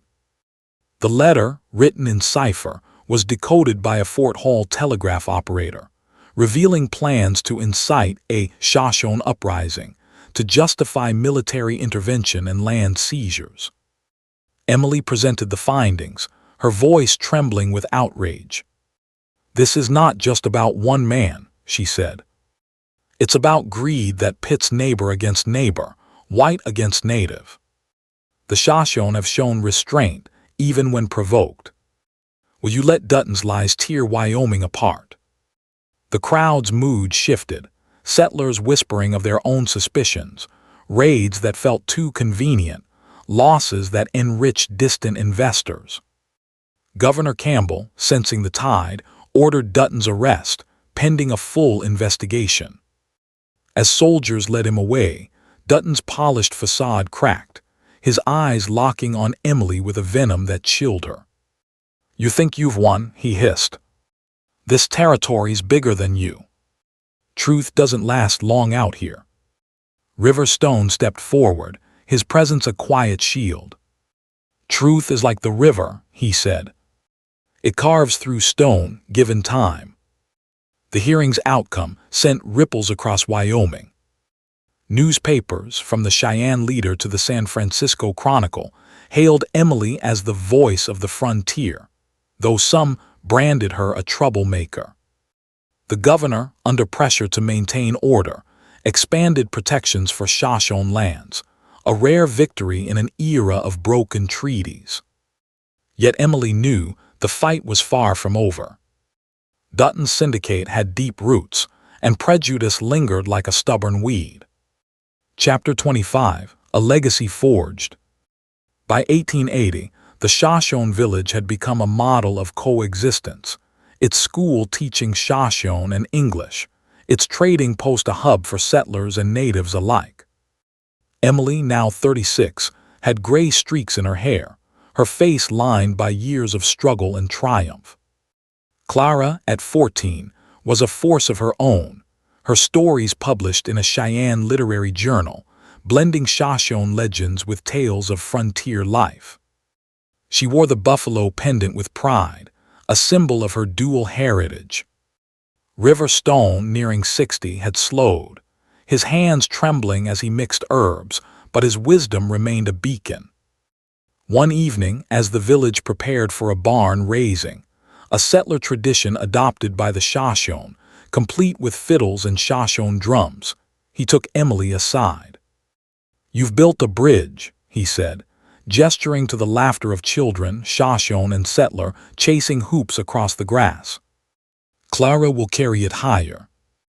Emily's eyes stung with tears. "You gave me the strength to start," she said, touching the buffalo pendant. "This village, Clara's future, it's your medicine." He shook his head.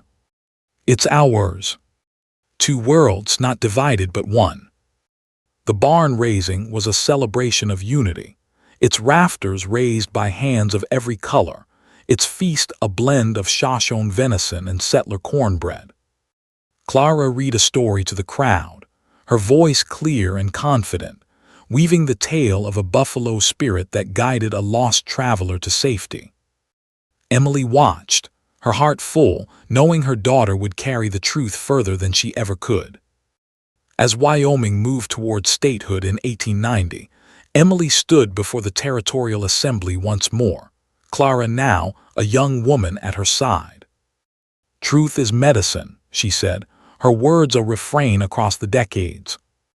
"It built this land, not with walls but with bridges. Let us walk them together." The applause was thunderous, a testament to a legacy forged in the wilderness. The buffalo pendant, passed to Clara, gleamed in the sunlight, a symbol of survival, truth, and a future where two worlds could become one. Chapter 26, The Railroad Shadow. In the autumn of 1885, the Shoshone village along the Snake River stood as a beacon of resilience, its blend of tipis and cabins a testament to a decade of coexistence. Emily Harper, now 41, moved with the quiet authority of a woman who had faced death and emerged stronger. Her role as liaison for the Indian Agency had secured hunting rights and trade agreements, but the scars of past battles, Vaughan's raids, Dutton's conspiracy, lingered in her graying hair and the lines etched around her eyes. Clara, at 19, was a striking young woman, her dark braids adorned with Shoshone beads, her pen a weapon as fierce as any warrior's spear. Her stories, published in frontier journals, wove Shoshone legends with settler tales, earning her a reputation as the voice of the plains. Wyoming's march toward statehood brought new pressures.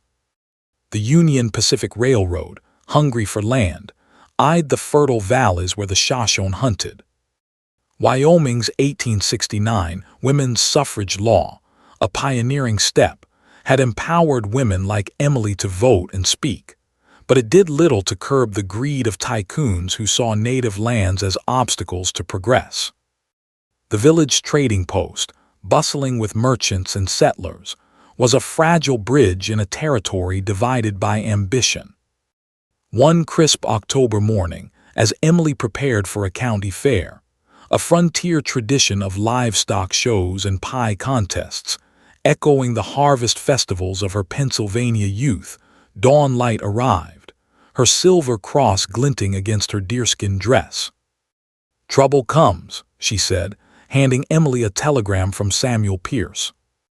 "A man named Harlan Crane, railroad baron, petitions to seize our lands. Claims they're unproductive under federal law." Emily's heart sank, the buffalo pendant heavy around her neck. "Crane's exploiting Dutton's downfall," she said, scanning the telegram. "He's got a new agent at Fort Hall, a man called Whitaker, pushing his case. Pierce says there's a hearing in Cheyenne next month." Dawnlight's eyes narrowed. "Whitaker's no friend. Scouts saw him with armed men, sniffing our borders. They wear no uniforms, but their boots match the railroad's hired guns." Clara, overhearing as she sharpened her quill, looked up. "Mama, is this like Dutton's lies?" "Worse," Emily said, her voice tight. "Crane's got money, lawyers, and Washington's ear. If we lose the land, the village dies." She met Clara's gaze, seeing the fire of her own youth reflected. "We'll fight, but we need proof of Whitaker's men." At the council, Chief Iron Elk, his frame stooped but his spirit unyielding, listened as Emily outlined the threat. "Crane is a vulture, picking at wounds Dutton left," he said. "Our people will not leave this river. You, Emily, have spoken for us before. Will you again?" "I will," Emily said, her resolve tempered by fear for Clara. "But Crane's not Vaughn. He hides behind law, not guns. We need River Stone's wisdom, Swift Hawk's scouts, and Clara's voice to reach the settlers." River Stone, his hands gnarled from years of healing, nodded. "Truth is our medicine, but it needs allies. My time grows short. I teach Clara now, so she carries our stories when I am gone." Clara's eyes widened, a mix of pride and sorrow. "I'll learn, grandfather," she said, using the honorific the village had bestowed on River Stone. "I'll write for our people, for Mama's truth." As the council planned, Emily felt the weight of a decade's battles. The county fair, meant to celebrate unity, now loomed as a battleground for hearts and minds. She clutched the buffalo pendant, its smooth contours a reminder of the wilderness that had forged her. Chapter 27, The County Fair. The Sweetwater County Fair was a riot of color and sound, its fairgrounds packed with settlers showing prize cattle, Shoshone traders selling beadwork, and children chasing greased pigs, a scene reminiscent of Philadelphia's market fairs, where vendors hawked wares under gaslight. Emily, dressed in a blend of Shoshone deerskin and settler calico, stood at a booth displaying Clara's stories, printed as pamphlets by a Cheyenne press. Clara, poised and articulate, read to a growing crowd, her tale of a buffalo spirit guiding a lost child drawing gasps and applause. Swift Hawk, ever vigilant, leaned close to Emily. "Whitaker's here," he whispered, nodding toward a wiry man in a tailored coat, his mustache twitching as he spoke to settlers. "He spreads lies, says Shoshone hoard land that could feed thousands." Emily's jaw tightened. "Let him talk." Clara's stories are reaching them first. She watched her daughter, pride mingling with fear. Clara's growing fame made her a target, her words a threat to men like Whitaker. As the fair continued, Emily joined a women's suffrage meeting, a nod to Wyoming's groundbreaking law. The women, a mix of homesteaders and town matrons, debated land rights, their voices echoing the town hall debates Emily had attended in her youth. The Shoshone aren't the problem, a rancher's wife said, her bonnet askew. It's railroad men like Crane, buying up claims and driving us off. Emboldened, Emily spoke. I've lived with the Shoshone for a decade. They share their land, their knowledge. Crane's agent, Whitaker, stirs trouble to steal it. Help us stop him for all our sakes. The women nodded, some whispering of their own run-ins with railroad enforcers. But as Emily left, Whitaker approached, his smile cold. Mrs. Harper, your tales charm the ladies, but the law favors progress. Your Indians will lose that river, and your daughter's stories won't change a thing. Emily held his gaze, the buffalo pendant a steady weight. Truth changes more than you think, Mr. Whitaker. Wyoming's women vote, and they're listening. That night, as the fair's bonfire roared, Clara performed again, her voice carrying over the crackle of flames. Settlers and Shoshone sat together, a rare unity. But Emily's unease grew. Whitaker's men, lurking at the crowd's edge, watched Clara with predatory eyes. Chapter 28, The Betrayal. The Cheyenne hearing was a crucible, the courthouse packed with railroad lawyers, settlers, and reporters scribbling for Eastern papers. Governor Campbell, now nearing the end of his term, presided, his face weary from years of balancing progress and justice. Emily, River Stone, and Swift Hawk sat at the plaintiff's table, their presence a stark contrast to Harlan Crane's polished legal team. Clara, allowed to attend as a witness, clutched her notebook, her eyes scanning the crowd for allies. Crane's case rested on the 1862 Homestead Act, claiming the Shoshone's land was unimproved and thus open to seizure. Whitaker, his star witness, painted a dire picture of Shoshone hostility, citing fabricated raids and stolen livestock. Mrs.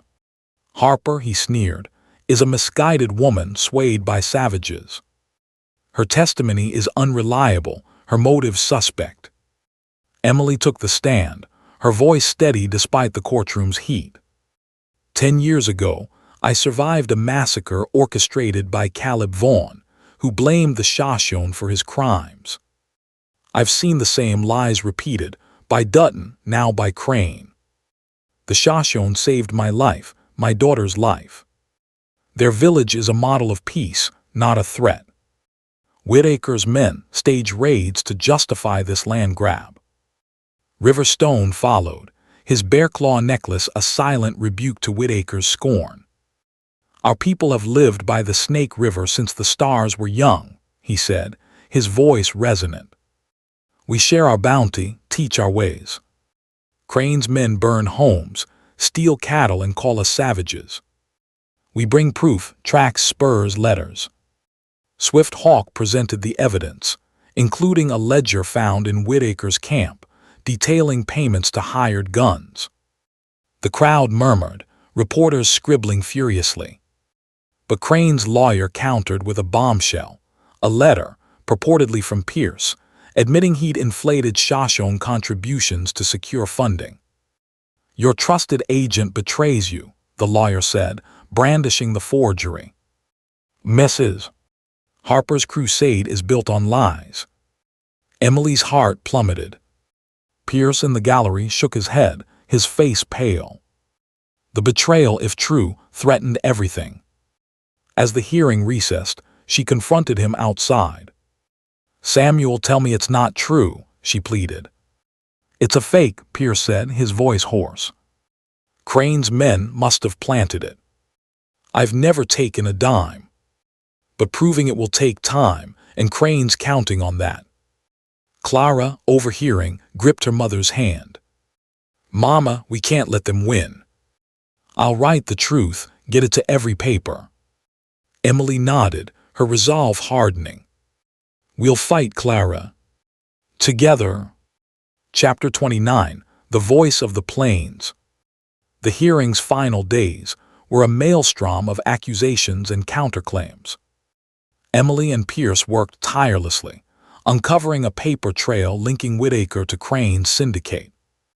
Shoshone scouts, led by Swift Hawk, captured one of Whitaker's men who confessed under pressure, revealing the forged letter's origin, a Cheyenne printer bribed by Crane.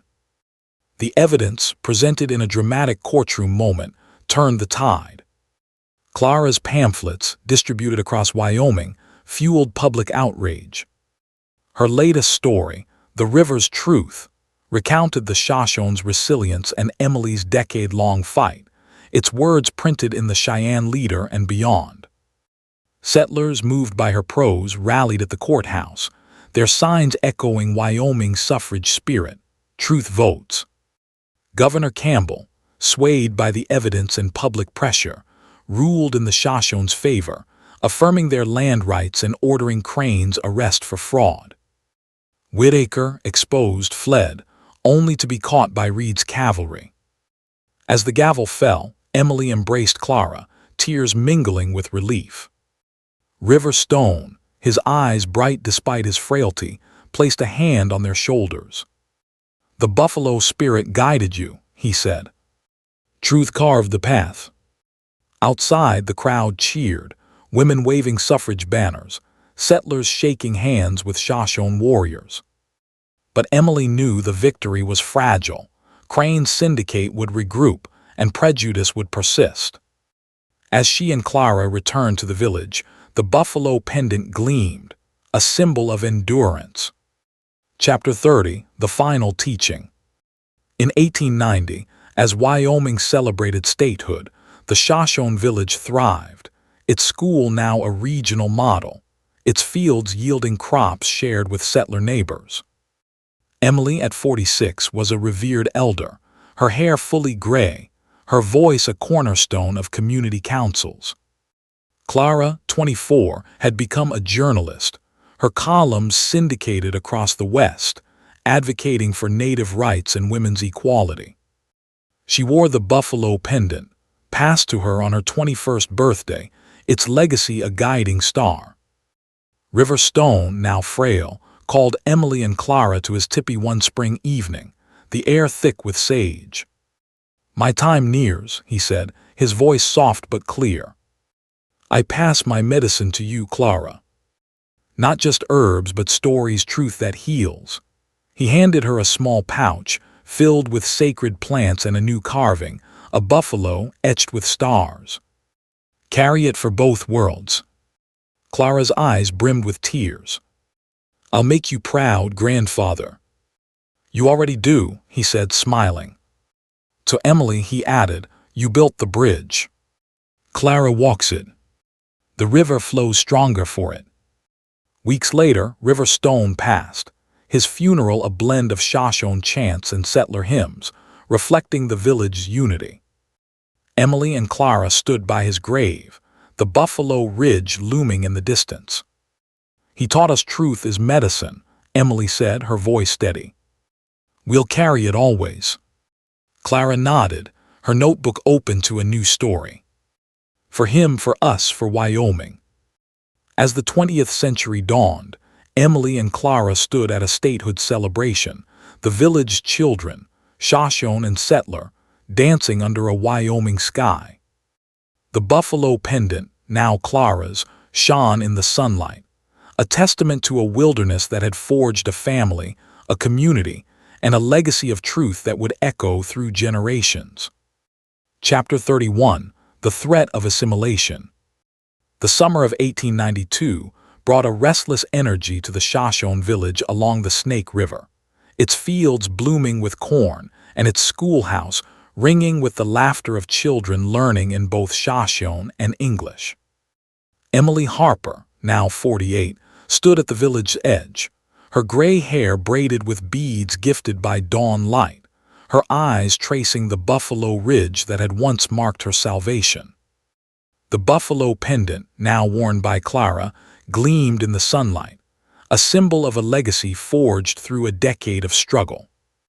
Clara, at 26, was a force of nature, her journalism syndicated in papers from Denver to New York, her stories blending Shoshone wisdom with the grit of frontier life. Wyoming's statehood in 1890 had cemented its reputation as a progressive beacon, its women's suffrage law empowering voices like Emily's and Clara's. Yet the shadow of federal policy loomed, particularly the 1887 Dawes Act and its push to assimilate Native peoples through land allotment and boarding schools. The Shoshone, having secured their river lands against Vaughan, Dutton, and Crane, now faced a subtler threat: the erosion of their cultural soul.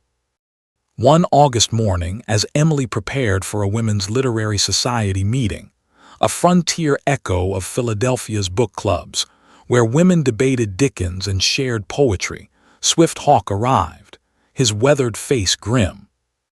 "A federal agent, Marcus Leland, comes from Washington," he said, handing Emily a letter stamped with the Bureau of Indian Affairs seal. "He demands our children attend a boarding school in Nebraska. Says it's to civilize them." Emily's heart clenched, the buffalo pendant's absence a sudden ache. "They want to take our children?" she asked, her voice sharp. "After all we've fought for." "Leland's tied to Crane's old syndicate," Swift Hawk said. Scouts heard him in Cheyenne, boasting of taming the Shoshone to clear land for settlers. "He arrives tomorrow."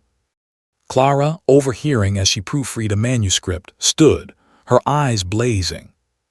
"They can't erase who we are," she said, clutching the pendant. "Mama, I'll write about this, tell the world. The Shoshone raised me. I won't let them steal our future." Emily nodded, pride warring with fear. Clara's fame made her a target, her words a beacon for both allies and enemies. "We'll fight," she said, "but we need the council's strength. This isn't just about land, it's about our soul." At the council, Chief Iron Elk, now frail but commanding, listened as Emily outlined the threat. "Leland is a thief of spirit," he said, his voice heavy with memory. "They took me to a white school once, cut my hair, forbade my tongue. We will not let them take our children." Dawn Light, her silver cross a quiet defiance, added, "Clara's stories reach far. Let her speak, but protect her. Leland's men carry guns, not just words." Emily felt the weight of her role, a bridge between worlds now tasked with guarding the village's heart. "I'll meet Leland," she said. "Clara will rally support, but we need evidence of his ties to Crane." "Swift Hawk, can your scouts find it?" "They already search," he replied. "Leland's camp is near the old trading post. We'll watch." As the council planned, Emily thought of her Philadelphia childhood, where Quaker meetings taught her the power of collective resistance. The literary society, with its mix of settler and Shoshone women, could amplify Clara's voice, but Leland's influence in Washington posed a formidable challenge. The buffalo pendant, now Clara's, seemed to pulse with the strength of their shared past. Chapter 32: The Literary Society. The Women's Literary Society met in a Cheyenne schoolhouse, its walls lined with books and quilts, a frontier blend of learning and craft. Emily, dressed in a Shoshone-stitched blouse and settler skirt, stood beside Clara, whose latest article, "The Spirit of the Snake River," had sparked debate across the territory. The room buzzed with women, ranchers' wives, town matrons, and Shoshone weavers, united by Wyoming's suffrage spirit and a hunger for change. Clara read from her article, her voice clear and fierce. "The Shoshone taught me to see the land as a partner, not a prize," she said, her pendant glinting. "Now, a man named Leland wants to tear our children from their roots, to civilize what is already whole. We must stand together, Shoshone settler women of Wyoming, to protect our future." The women applauded, their faces alight with resolve. A homesteader's daughter, inspired by Clara's words, stood. "My pa lost land to Crane's men," she said. "If they are behind this Leland, we'll fight." Wyoming women don't back down. Emily spoke next, her voice steady despite the knot in her chest. 10 years ago, I carried a truth through the wilderness, protected by the Shoshone. Now they face a new threat, not guns, but laws that steal their children. Join us at the hearing. Let your voices, your votes be heard. As the meeting ended, a Shoshone woman named Blue Sage approached, her eyes wary. Clara's words are strong, but Leland's men watch the roads. They know she writes against them. Keep her safe. Emily nodded, her fear for Clara sharpening. The literary society, like the county fairs and barn raisings that dotted the frontier, was a fragile thread of unity. Leland's policy threatened to snap it, erasing the village soul in the name of progress. That evening, Emily and Clara joined a community supper, a Wyoming tradition of shared tables under lantern light, reminiscent of Philadelphia's church potlucks. Settlers and Shoshone mingled, their laughter a defiance of the looming crisis.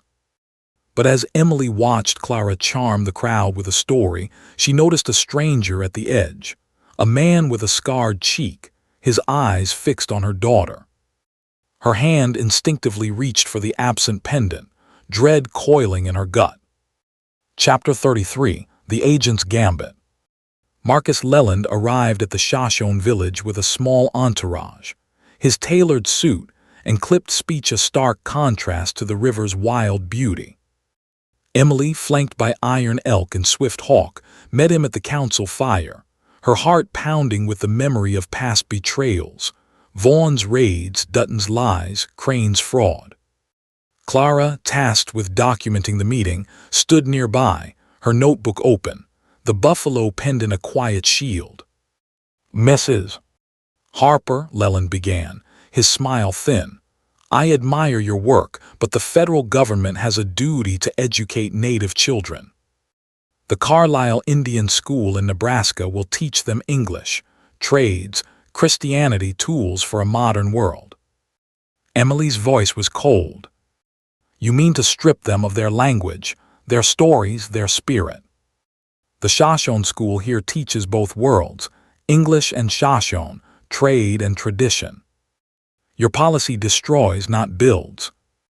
Leland's eyes narrowed. You speak boldly for a woman who's chosen savages over civilization. The Dawes Act empowers us to act.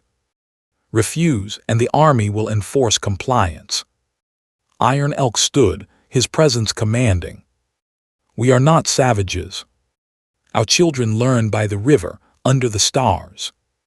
Take them and you take our future. We will fight, not with guns but with truth. Clara stepped forward, her voice cutting through the tension. I'm a product of this village, Mr. Leland. My mother, a white woman, was saved by the Shoshone. I write for papers across America, and I'll tell them your schools are prisons, your progress a lie. Leland's smile faltered, but he recovered quickly. Your words may sway sentimental readers, Miss Harper, but Washington listens to law, not stories. Comply or lose everything. As Leland departed, Swift Hawk whispered to Emily, his men camped near the ridge. We found papers, orders from Crane's old partners, funding his mission. He's no mere agent. Emily's resolve hardened. We take this to Cheyenne, she said. Clara's stories, your evidence, our voices. We'll stop him. That night, as the village slept, Emily woke to a rustle outside her tipi. The scarred man from the supper stood in the moonlight, a knife glinting in his hand. Your girl's too loud, he growled. Quiet her or we will. Before Emily could react, dawn light appeared, her own knife flashing. The man fled, but the threat lingered. They fear Clara, Dawn Light said, her voice fierce. Her words are medicine, like yours. Protect her. Chapter 34, The Cheyenne Crusade. The Cheyenne hearing, held in the state capitol's Grand Hall, was a spectacle, its galleries packed with legislators, reporters, and women waving suffrage banners. Emily, Clara, Iron Elk, and Swift Hawk faced a panel led by Governor Amos Barber, a pragmatic man caught between federal pressure and Wyoming's progressive ideals. Leland, backed by a Washington lawyer, presented his case with polished confidence, citing the moral imperative of assimilation and dismissing Shoshone education as primitive. Emily took the stand, her voice a blade honed by years of battle. 20 years ago, I survived a massacre, carried truth through the wilderness, and found refuge with the Shoshone, she said, her gray hair a crown of endurance. They taught me that education is not erasure. Their school blends worlds, producing scholars like my daughter, Clara. Leland's policy, backed by Crane's syndicate, steals children to clear land for profit. Clara followed, her pendant gleaming as she read from her latest article, published in the New York World. The Shoshone raised me to honor both my mother's heritage and their own, she said, her voice resonant. Leland's schools cut hair, ban languages, break spirits. I've seen their graduates lost, neither white nor native. Wyoming can do better. Swift Hawk presented the damning evidence, Crane's orders, intercepted by scouts, proving Leland's ties to the syndicate. Iron Elk, his eagle feather band a symbol of defiance, spoke last. Our children are our future, he said, his voice trembling with age but not weakness. Take them and you kill us. We ask Wyoming, land of free women, to stand with us. Leland's lawyer scoffed, accusing Clara of sensationalism and Emily of disloyalty. These women, living among Indians, cannot speak for civilization, he said. But the crowd, stirred by Clara's words and Wyoming's suffrage spirit, booed, their voices a chorus of dissent. As the hearing recessed, a telegram arrived from Pierce, now a federal investigator, confirming Leland's corruption. The news, leaked to reporters, sparked outrage. Clara's articles, syndicated nationwide, fueled a public campaign, with women's literary societies and settler unions rallying for the Shoshone. But danger loomed. Leland's men, desperate, targeted Clara. One night as Clara walked to the telegraph office, the scarred man ambushed her, his knife raised. She dodged, her Shoshone training kicking in, and screamed, drawing a crowd. Swift Hawk, trailing her, subdued the attacker, who confessed Leland's orders to silence her. The incident, reported widely, sealed Leland's fate. Chapter 35, The Triumph of Truth. The hearing's final day was electric, the Capitol Hall overflowing with supporters. Governor Barber, swayed by evidence and public pressure, ruled against Leland's policy, affirming the Shoshone's right to educate their children. Wyoming leads the nation in justice, he declared, for women, for natives, for truth. Leland, exposed, was arrested, his syndicate crumbling under federal scrutiny. Clara's articles, dubbed the Cheyenne Crusade, won her a Pulitzer nomination, her name synonymous with muckraking journalism. Emily, watching her daughter address the crowd, felt a profound peace. The buffalo pendant, now Clara's, shone as a beacon of their shared journey.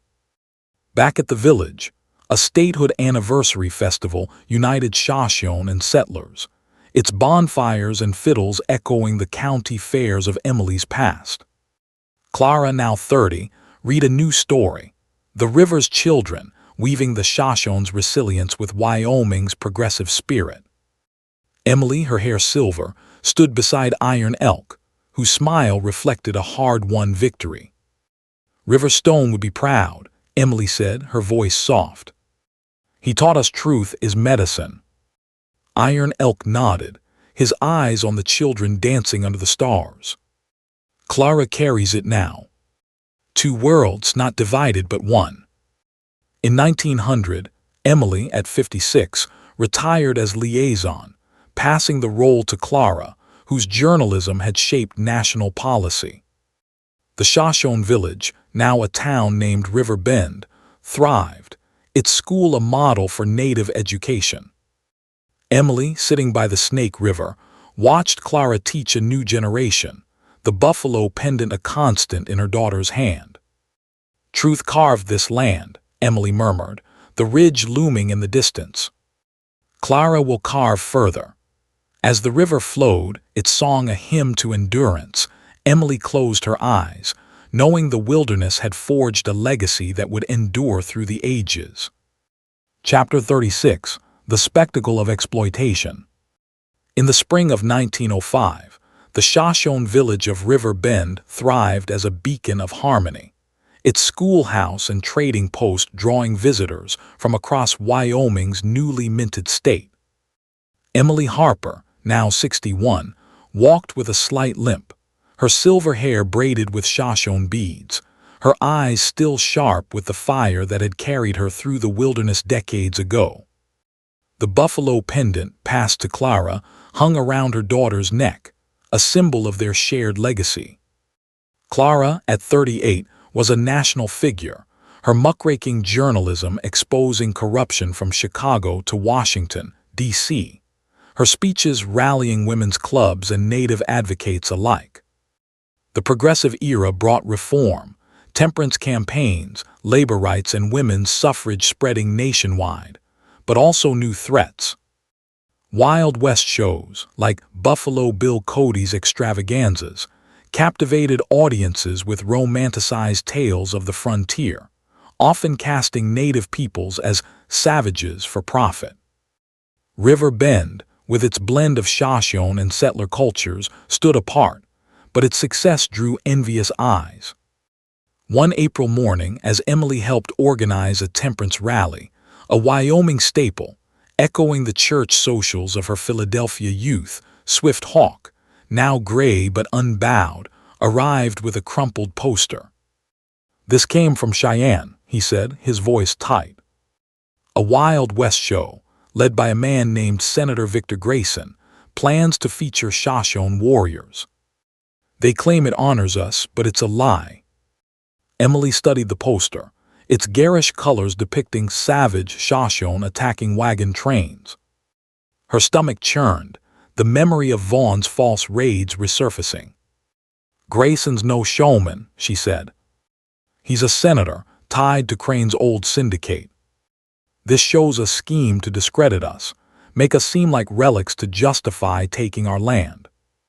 Clara, reviewing proofs for her latest article, looked up, her pendant glinting. "They're exploiting our culture for profit," she said, her voice fierce. "I'll expose Grayson in the Denver Post. But we need to confront him directly, show the world River Bend's truth." Emily nodded, pride mingling with worry.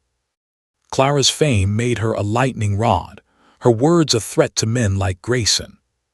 "We'll fight," she said, "but we need the council's strength. This isn't just about a show, it's about our identity." At the council, Chief Iron Elk's successor, Blue Sage's son, Red Cloud, presided, his youthful vigor tempered by his mother's wisdom. "Grayson mocks our spirit," he said, his voice resonant. "Our children learn both worlds, Shoshone stories, white man's books. This show steals our truth, turns us into clowns." Dawn Light, her silver cross now paired with a Shoshone medicine bundle, added, "Clara's pen is mighty, but Grayson's power reaches Washington. Emily, you've faced such men. Guide us." Emily felt the weight of her years, her body slower but her resolve unbroken. "We'll attend Grayson's show," she said. "Clara will speak, expose his lies. Swift Hawk, your scouts can find proof of his syndicate ties. We'll show Wyoming America that River Bend is no relic." As the council planned, Emily thought of her Quaker roots, where silent protests spoke louder than shouts. The temperance rally, with its mix of Shoshone and settler women, could amplify their cause, but Grayson's influence posed a formidable challenge. The buffalo pendant, now Clara's, seemed to pulse with the strength of their shared past. Chapter 37, The Temperance Rally. The Temperance Rally, held in River Bend's town square, was a vibrant affair, its banners and hymns echoing the revival meetings Emily had attended in her youth. Women in calico dresses and Shoshone beadwork stood side by side, their voices raised against the saloons that plagued frontier towns. Clara, dressed in a blend of Shoshone leather and settler silk, spoke to the crowd, her latest article, The Theft of Spirit, printed as flyers by a Laramie press. Senator Grayson's Wild West show calls us savages, Clara said, her pendant catching the sunlight. He profits from our pain, twisting our stories to justify land theft. River Bend is a living truth, Shoshone and settler united. Join us at his show in Cheyenne. Let our voices drown his lies. The crowd cheered, settler women nodding, Shoshone mothers clutching their children. A rancher's wife, inspired by Clara's words, stood. My husband fought railroad men like Crane, she said. If Grayson's one of them, we'll stand with you. Wyoming's women don't bow. Emily spoke next, her voice weathered but commanding. 40 years ago, I fled a massacre, saved by the Shoshone. Their truth is my truth, our truth. Grayson's show mocks us all, native settler, Wyoming's heart. Come to Cheyenne. Show the world who we are. As the rally ended, a Shoshone elder, Little Sparrow's mother, approached Clara. Your words burn bright, she said, but Grayson's men watch. I saw one in the crowd, scarred, like the man who threatened you years ago. Be careful. Emily's heart raced, her hand instinctively reaching for the absent pendant. We'll protect her, she said, her voice firm. The rally, like the women's literary societies and county fairs that knit the frontier, was a fragile thread of unity. Grayson's show threatened to unravel it, commodifying the Shoshone soul. That evening, at a community dance, a Wyoming tradition of fiddles and Shoshone drums, reminiscent of Philadelphia's barn dances, Emily watched Clara twirl with a young settler teacher, their laughter a bridge between worlds. But her unease grew. The scarred man lurking near the bonfire vanished when Swift Hawk approached, his presence a chilling omen. Chapter 38, The Wild West Show. Grayson's Wild West show, held in a sprawling Cheyenne arena, was a spectacle of excess, its bleachers packed with families, tourists, and reporters. Painted backdrops depicted heroic settlers battling savage natives, while performers in feathered headdresses, hired actors, not Shoshone, staged mock raids. Emily, Clara, Red Cloud, and Swift Hawk sat in the front row, their presence a quiet challenge. Emily's limp slowed her, but her eyes burned with defiance, the memory of Vaughn's massacre fueling her resolve. Grayson, a portly man with a senator's polish, took the stage, his voice booming. Ladies and gentlemen, witness the untamed West. Our Shoshone warriors, relics of a bygone era, thrill you with their ferocity, tamed by civilization's might. Clara stood, her pendant glinting as she interrupted. Senator Grayson, your show is a lie, her voice carried over the gasps. The Shoshone are not relics. River Bend, my home, blends tradition and progress. You exploit our culture for profit, tied to syndicates that steal our land. I've written the truth, and America's reading it. The crowd murmured, reporters scribbling. Grayson's smile tightened. Miss Harper, your tales amuse, but this show honors your people. Sit, enjoy the spectacle.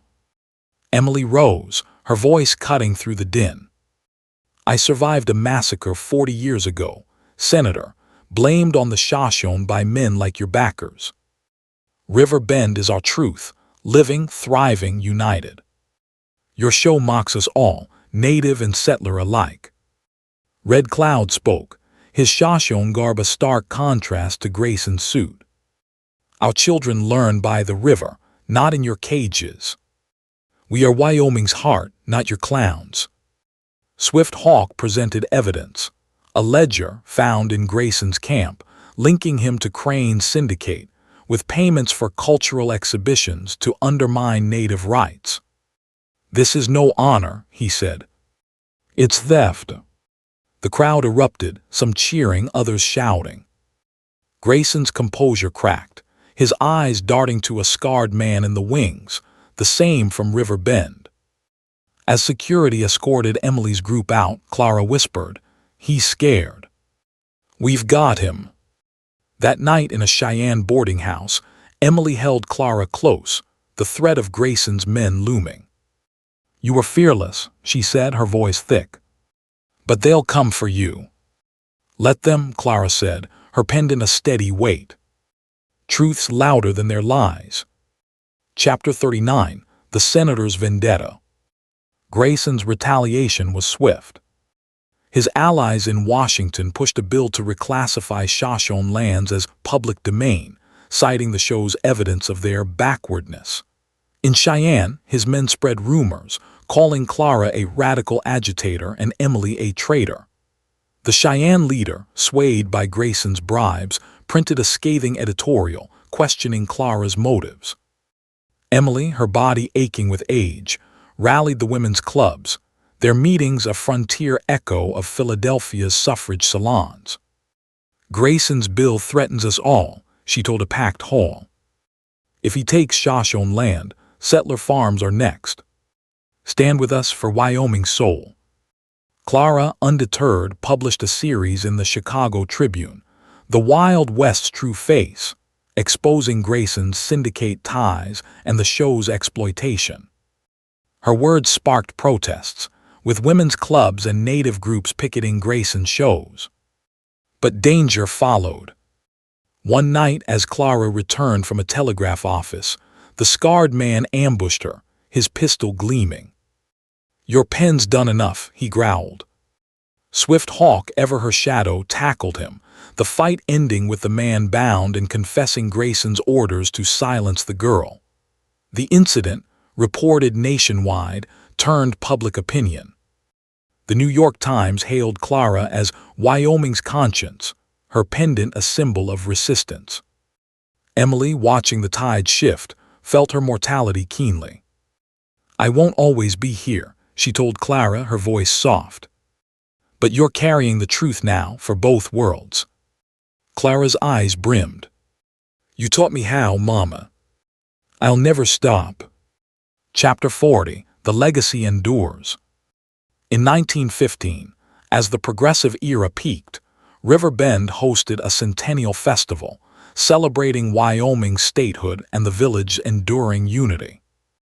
Emily, at 71, sat in a wheelchair, her hands frail but her spirit fierce. Clara, 48, now a Pulitzer winner, led the event, her speeches shaping national Native policy. The buffalo pendant, worn through decades, hung around her neck, its stars etched deeper by time. Grayson's bill had failed, his syndicate dismantled by federal probes sparked by Clara's exposés. The Wild West show, bankrupt, faded into obscurity, while River Bend School became a model for Native-led education, its graduates, Shoshone and settler, leading Wyoming's future. The festival, with its fiddles, Shoshone drums, and early film screenings, echoed the county fairs of Emily's past, a testament to a community unbroken. Clara read a new story, The Buffalo's Path, weaving Emily's journey with River Bend's triumph. "My mother carried truth through the wilderness," she said, her voice resonant. "She taught me its medicine, healing wounds between worlds. We stand here, Shoshone and settler, not divided but one." Emily, tears in her eyes, gripped Clara's hand. "You've carried it further," she whispered, the ridge looming in the distance. "For River Stone, for us." As the 20th century unfolded, Clara's voice shaped a nation, her children, born of a Shoshone scholar, carrying the pendant into a new era. Emily, passing in 1920, was buried by the Snake River, her grave marked by a buffalo carving. River Bend, now a city, thrived, its legacy a bridge between worlds, forged by a woman who found truth in the wilderness and a daughter who made it eternal. Chapter 41. The River's Peril. In the summer of 1925, River Bend, the Shoshone settler town along the Snake River, stood as a testament to resilience. Its streets lined with cabins, a schoolhouse, and a radio tower broadcasting local news to Wyoming's ranches. Clara Harper, now 58, was a towering figure, her journalism shaping native policy from Washington to Geneva, her speeches at women's suffrage conventions inspiring a generation. The buffalo pendant, passed from her mother, Emily, hung around her neck, its star-etched surface a reminder of the wilderness that had forged their legacy. Emily's grave, marked by a buffalo carving near the river, watched over the town, her spirit a quiet presence. The Roaring Twenties brought prosperity to some, but for Native communities, federal policies like the 1924 Indian Citizenship Act offered rights without guarantees. River Bend's blend of Shoshone tradition and settler innovation, its school teaching bilingual curricula, its farms sharing harvests, drew admiration but also envy. Corporate interests, eyeing the Snake River's potential for hydroelectric power, saw the town as an obstacle. One July morning, as Clara prepared for a Chautauqua assembly, a traveling cultural event of lectures and music, echoing the revival tints of Emily's youth, Red Cloud, now a seasoned leader, arrived with a telegram from the Bureau of Reclamation. "They plan a dam," he said, his voice heavy. "It'll flood River Bend, our fields, our graves. A man named Cornelius Tate, a power magnate, pushes it. His family funded Grayson shows." Clara's heart sank, the pendant a sudden weight. "Tate's reviving old grudges," she said, scanning the telegram. "He claims the dam will modernize Wyoming, but it's a land grab like Vaughn, Crane, Grayson. We need to fight, but this is bigger than Cheyenne."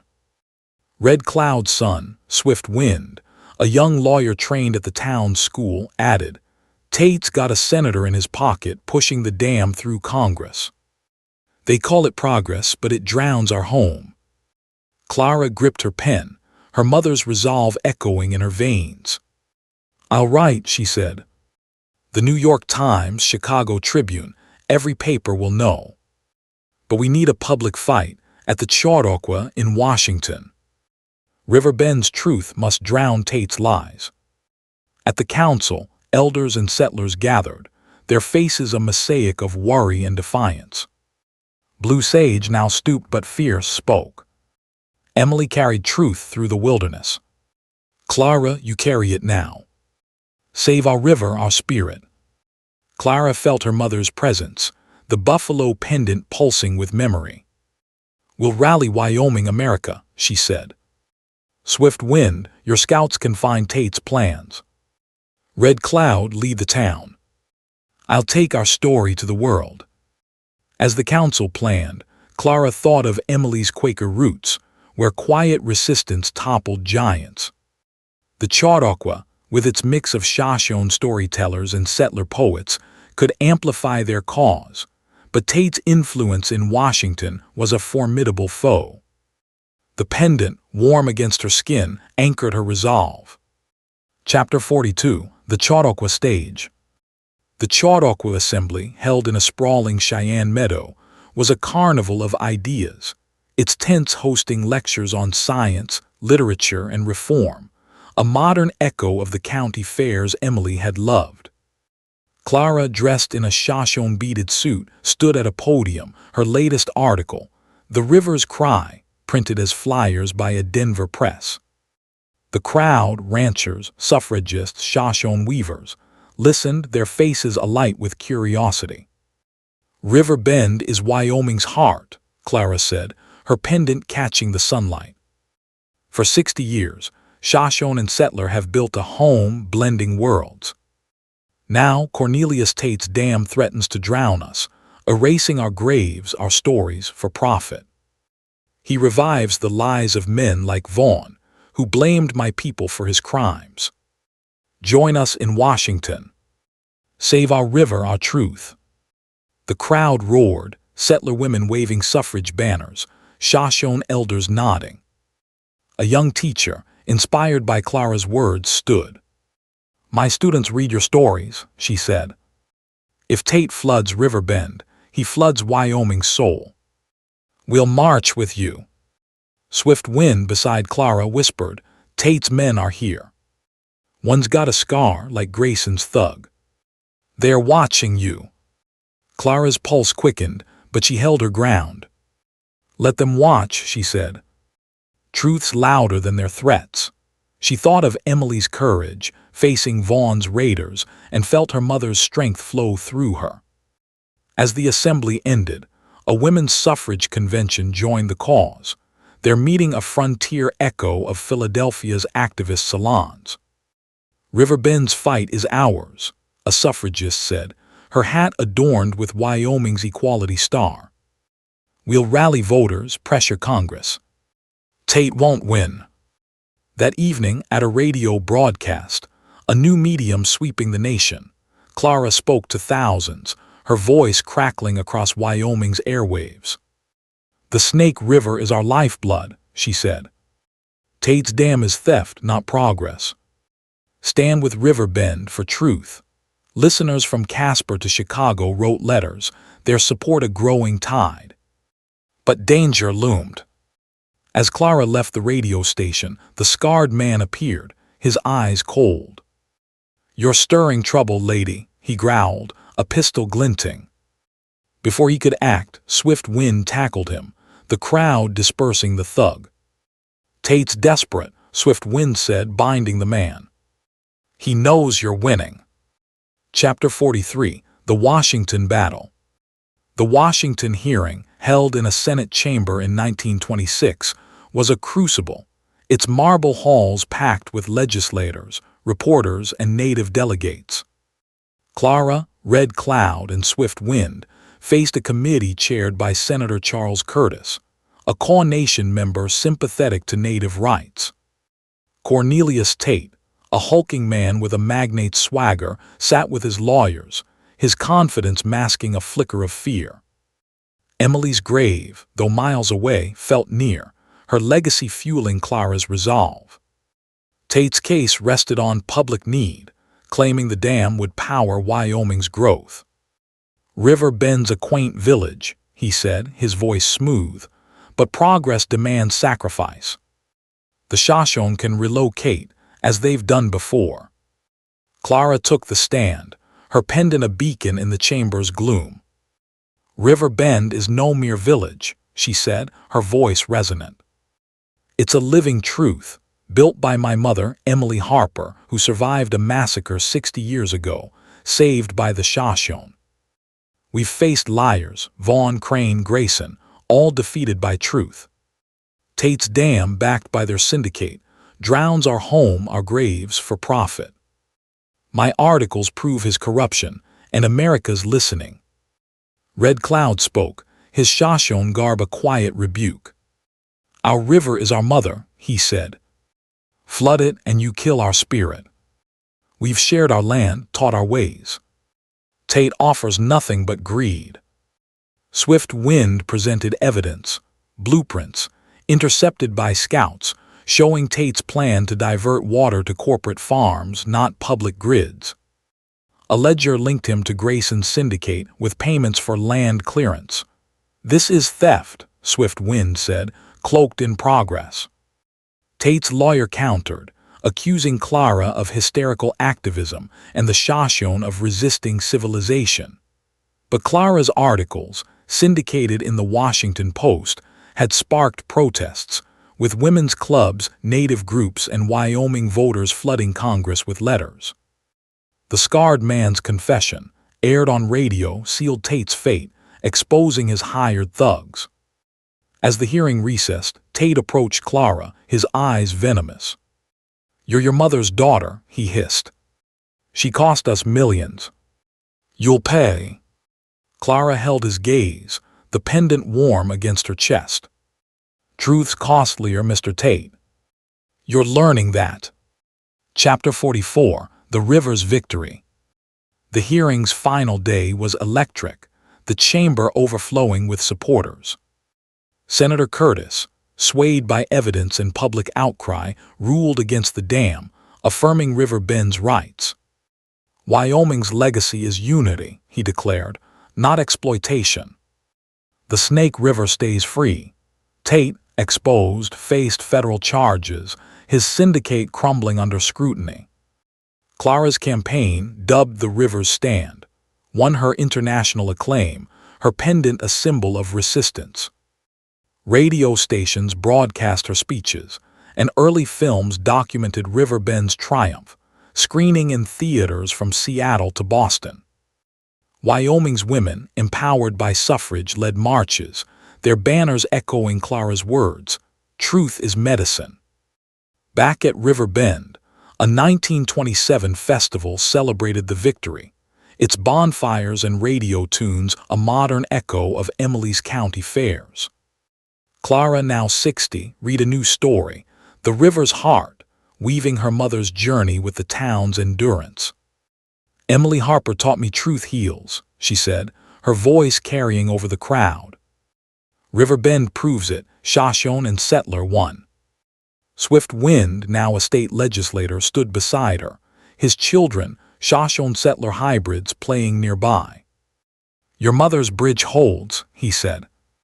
You've made it eternal. Clara's eyes brimmed, Emily's grave a quiet presence. For her, for us, she whispered, the Buffalo Ridge looming in the distance. Chapter 45, The Eternal Bridge. In 1935, as the Great Depression tested the nation, River Bend stood firm, its farms and school a model of resilience. Clara, at 68, retired from journalism, passing her pen to her daughter, Emily Sage, a filmmaker capturing native stories for Hollywood. The Buffalo Pendant, now Emily Sage, gleamed with history, its stars a map of their journey. Clara, her hair silver, stood at her mother's grave, the river's song a hymn to endurance. You carried truth, Mama, she said, her voice soft. I carried it further for both worlds. A new school named Harper Academy rose nearby, its curriculum blending Shoshone lore with global studies, its graduates shaping a world less divided. As the 20th century unfolded, River Bend became a cultural hub, its festivals drawing scholars and artists, its radio station broadcasting Shoshone settler voices worldwide. Clara, passing in 1940, was buried beside Emily, her grave marked by a buffalo carving. Emily Sage's films, screened at the 1939 New York World's Fair, spread their legacy, the pendant a constant in every frame. In 1950, River Bend's centennial united thousands, its streets alive with Shoshone drums, settler guitars, and radio waves carrying Clara's words. Two worlds not divided but one. The Buffalo Ridge, eternal, watched over a town that had turned wilderness into a beacon, its truth a medicine healing generations, forever bridging the divide. Chapter 46, The Echoes of Truth. In the autumn of 1940, River Bend shimmered under a Wyoming sky, its streets a vibrant tapestry of Shoshone tippies, settler cabins, and modern storefronts, all nestled along the Snake River's gentle curve. The town, born from Emily Harper's survival 60 years ago, had weathered massacres, land grabs, and cultural assaults, emerging as a beacon of unity. Emily's grave, marked by a buffalo carving, stood sentinel near the river, joined by Clara's, whose 1940 passing had left a void as vast as the plains. Clara Harper, the voice of the plains, had carried her mother's truth to the world, her journalism and activism shaping Native rights and women's equality. Now her daughter, Emily Sage, bore the Buffalo Pendant, its star-etched surface a lodestar for a new era. At 35, Emily Sage was a filmmaker whose documentaries, screened at the 1939 New York World's Fair, had captivated audiences with River Bend's story, a blend of Shoshone resilience and settler grit.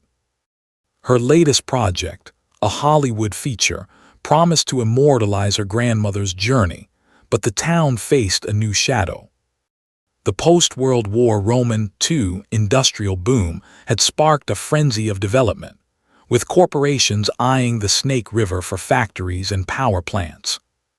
A magnate named Lawrence Everett, rumored to be a distant heir to Grayson's syndicate, proposed a massive industrial park that would transform River Bend, offering jobs but threatening its cultural heart.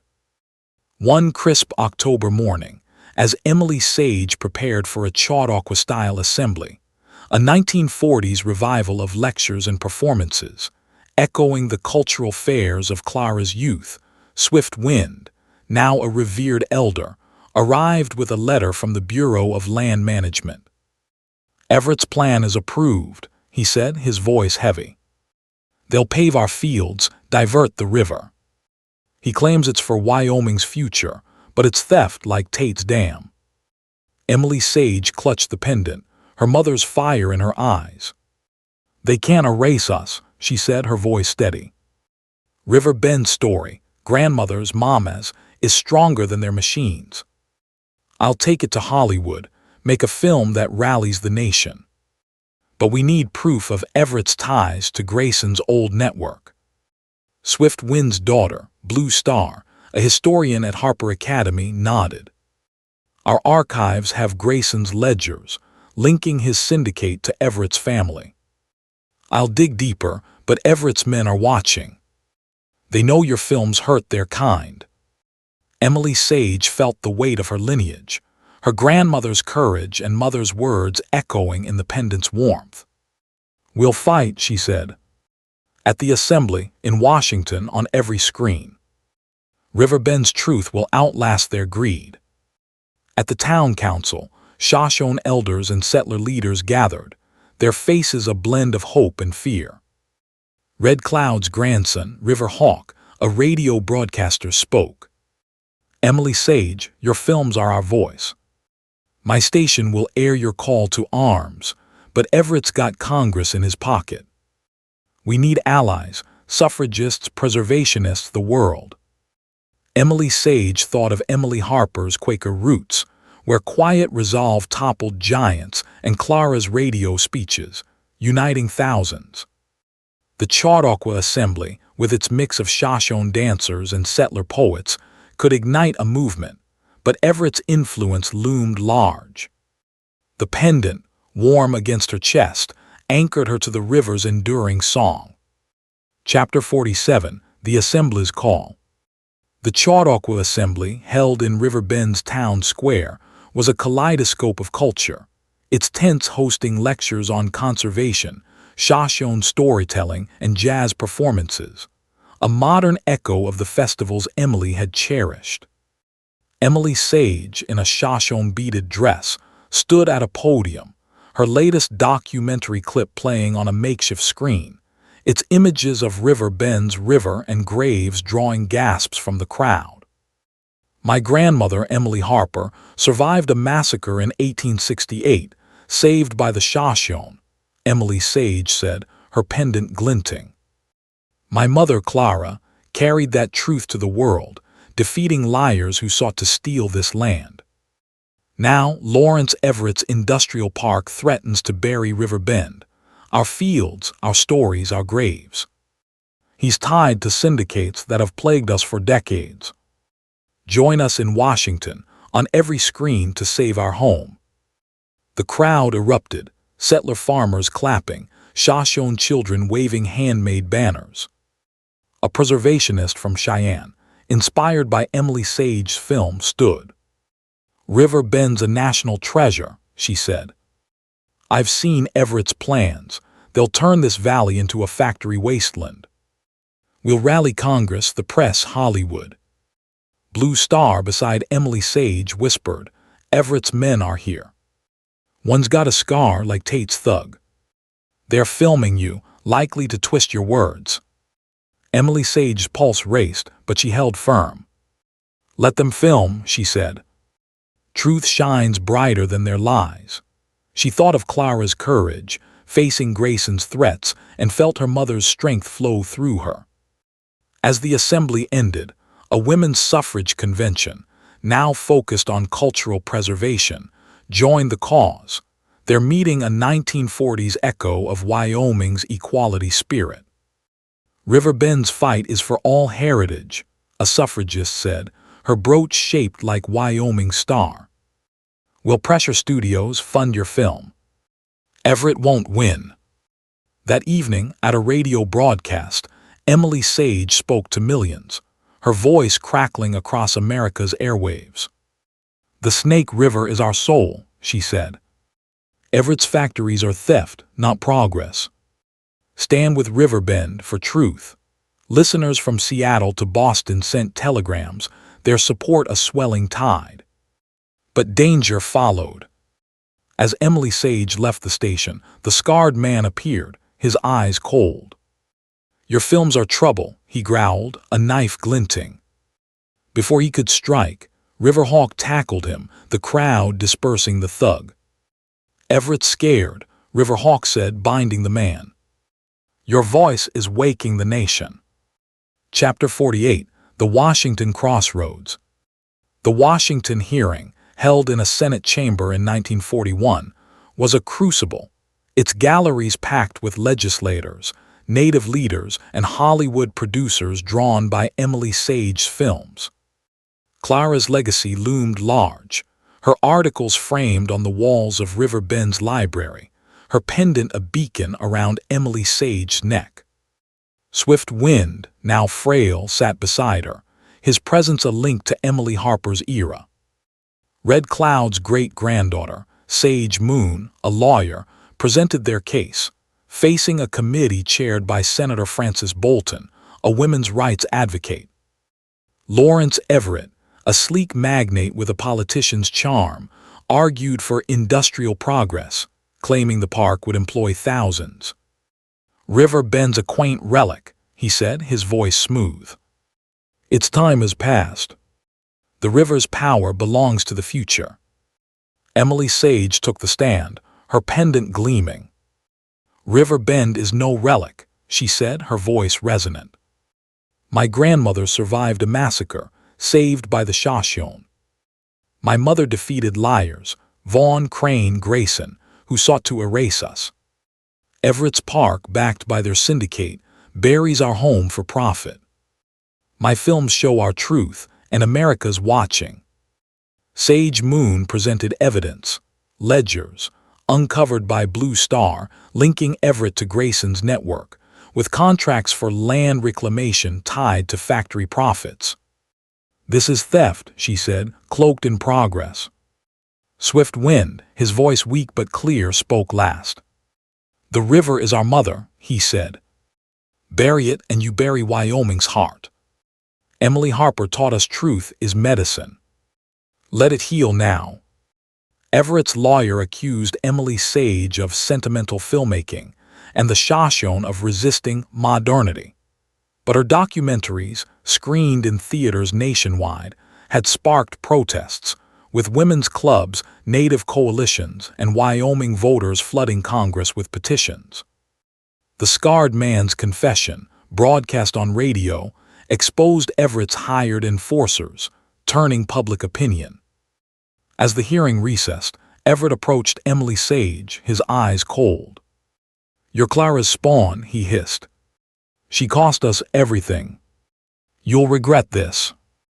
Emily Sage held his gaze, the pendant warm. Truth's costlier, Mr. Everett. You're learning that. Chapter 49, The Open Path. The hearing's outcome hung in the balance, the Senate's decision delayed by fierce debate. Emily Sage returned to River Bend, the town alive with preparations for a 1942 festival, its bonfires and radio tunes a modern echo of Emily Harper's county fairs. The festival celebrated the town's survival, with Shoshone dancers and settler fiddlers weaving a tapestry of unity. Emily Sage, her hair streaked with silver, stood by the river, the buffalo pendant a steady weight. Sage Moon, now a rising star in native law, approached. "Washington's wavering," she said. "Your films are evidence. They're swaying votes, but Everett's allies are strong. We need one more push, maybe at the World's Fair in '43. Emily Sage nodded, her mother's fire in her eyes. "I'll finish the film," she said. "Hollywood's ready, but I'm torn. Do I stay here, fight for River Bend, or take our story global, risk losing our roots?" River Hawk, his radio station now a national voice, joined them. "Your grandmother stayed," he said. "Your mother went out. You'll find the balance. The river's truth flows through you." The festival's climax came as Emily Sage screened a new clip, The River's Eternal Song, weaving Emily Harper's 1868 survival with River Bend's 1940s vitality. The crowd, Shoshone settler visitors from afar, cheered, their voices a chorus of hope. "My grandmother carried truth through the wilderness," Emily Sage said, her voice carrying over the flames. "My mother made it medicine. River Bend is our proof, two worlds not divided but one. Whatever comes, we'll carry it forward." As the bonfires faded, Emily Sage stood by Emily and Clara's graves, the river's song a hymn to endurance. The Buffalo Ridge loomed, eternal, its silhouette a question mark against the stars. Would River Bend withstand Everett's factories, or would Emily Sage's films forge a new path, carrying their truth to a world hungry for unity? The pendant, warm in her hand, offered no answers, only a promise. The river's truth would flow, its course unwritten, its legacy open to the future. The horizon stretched wide, whispering of battles yet to come, stories yet to tell, and a town that would forever bridge the divide.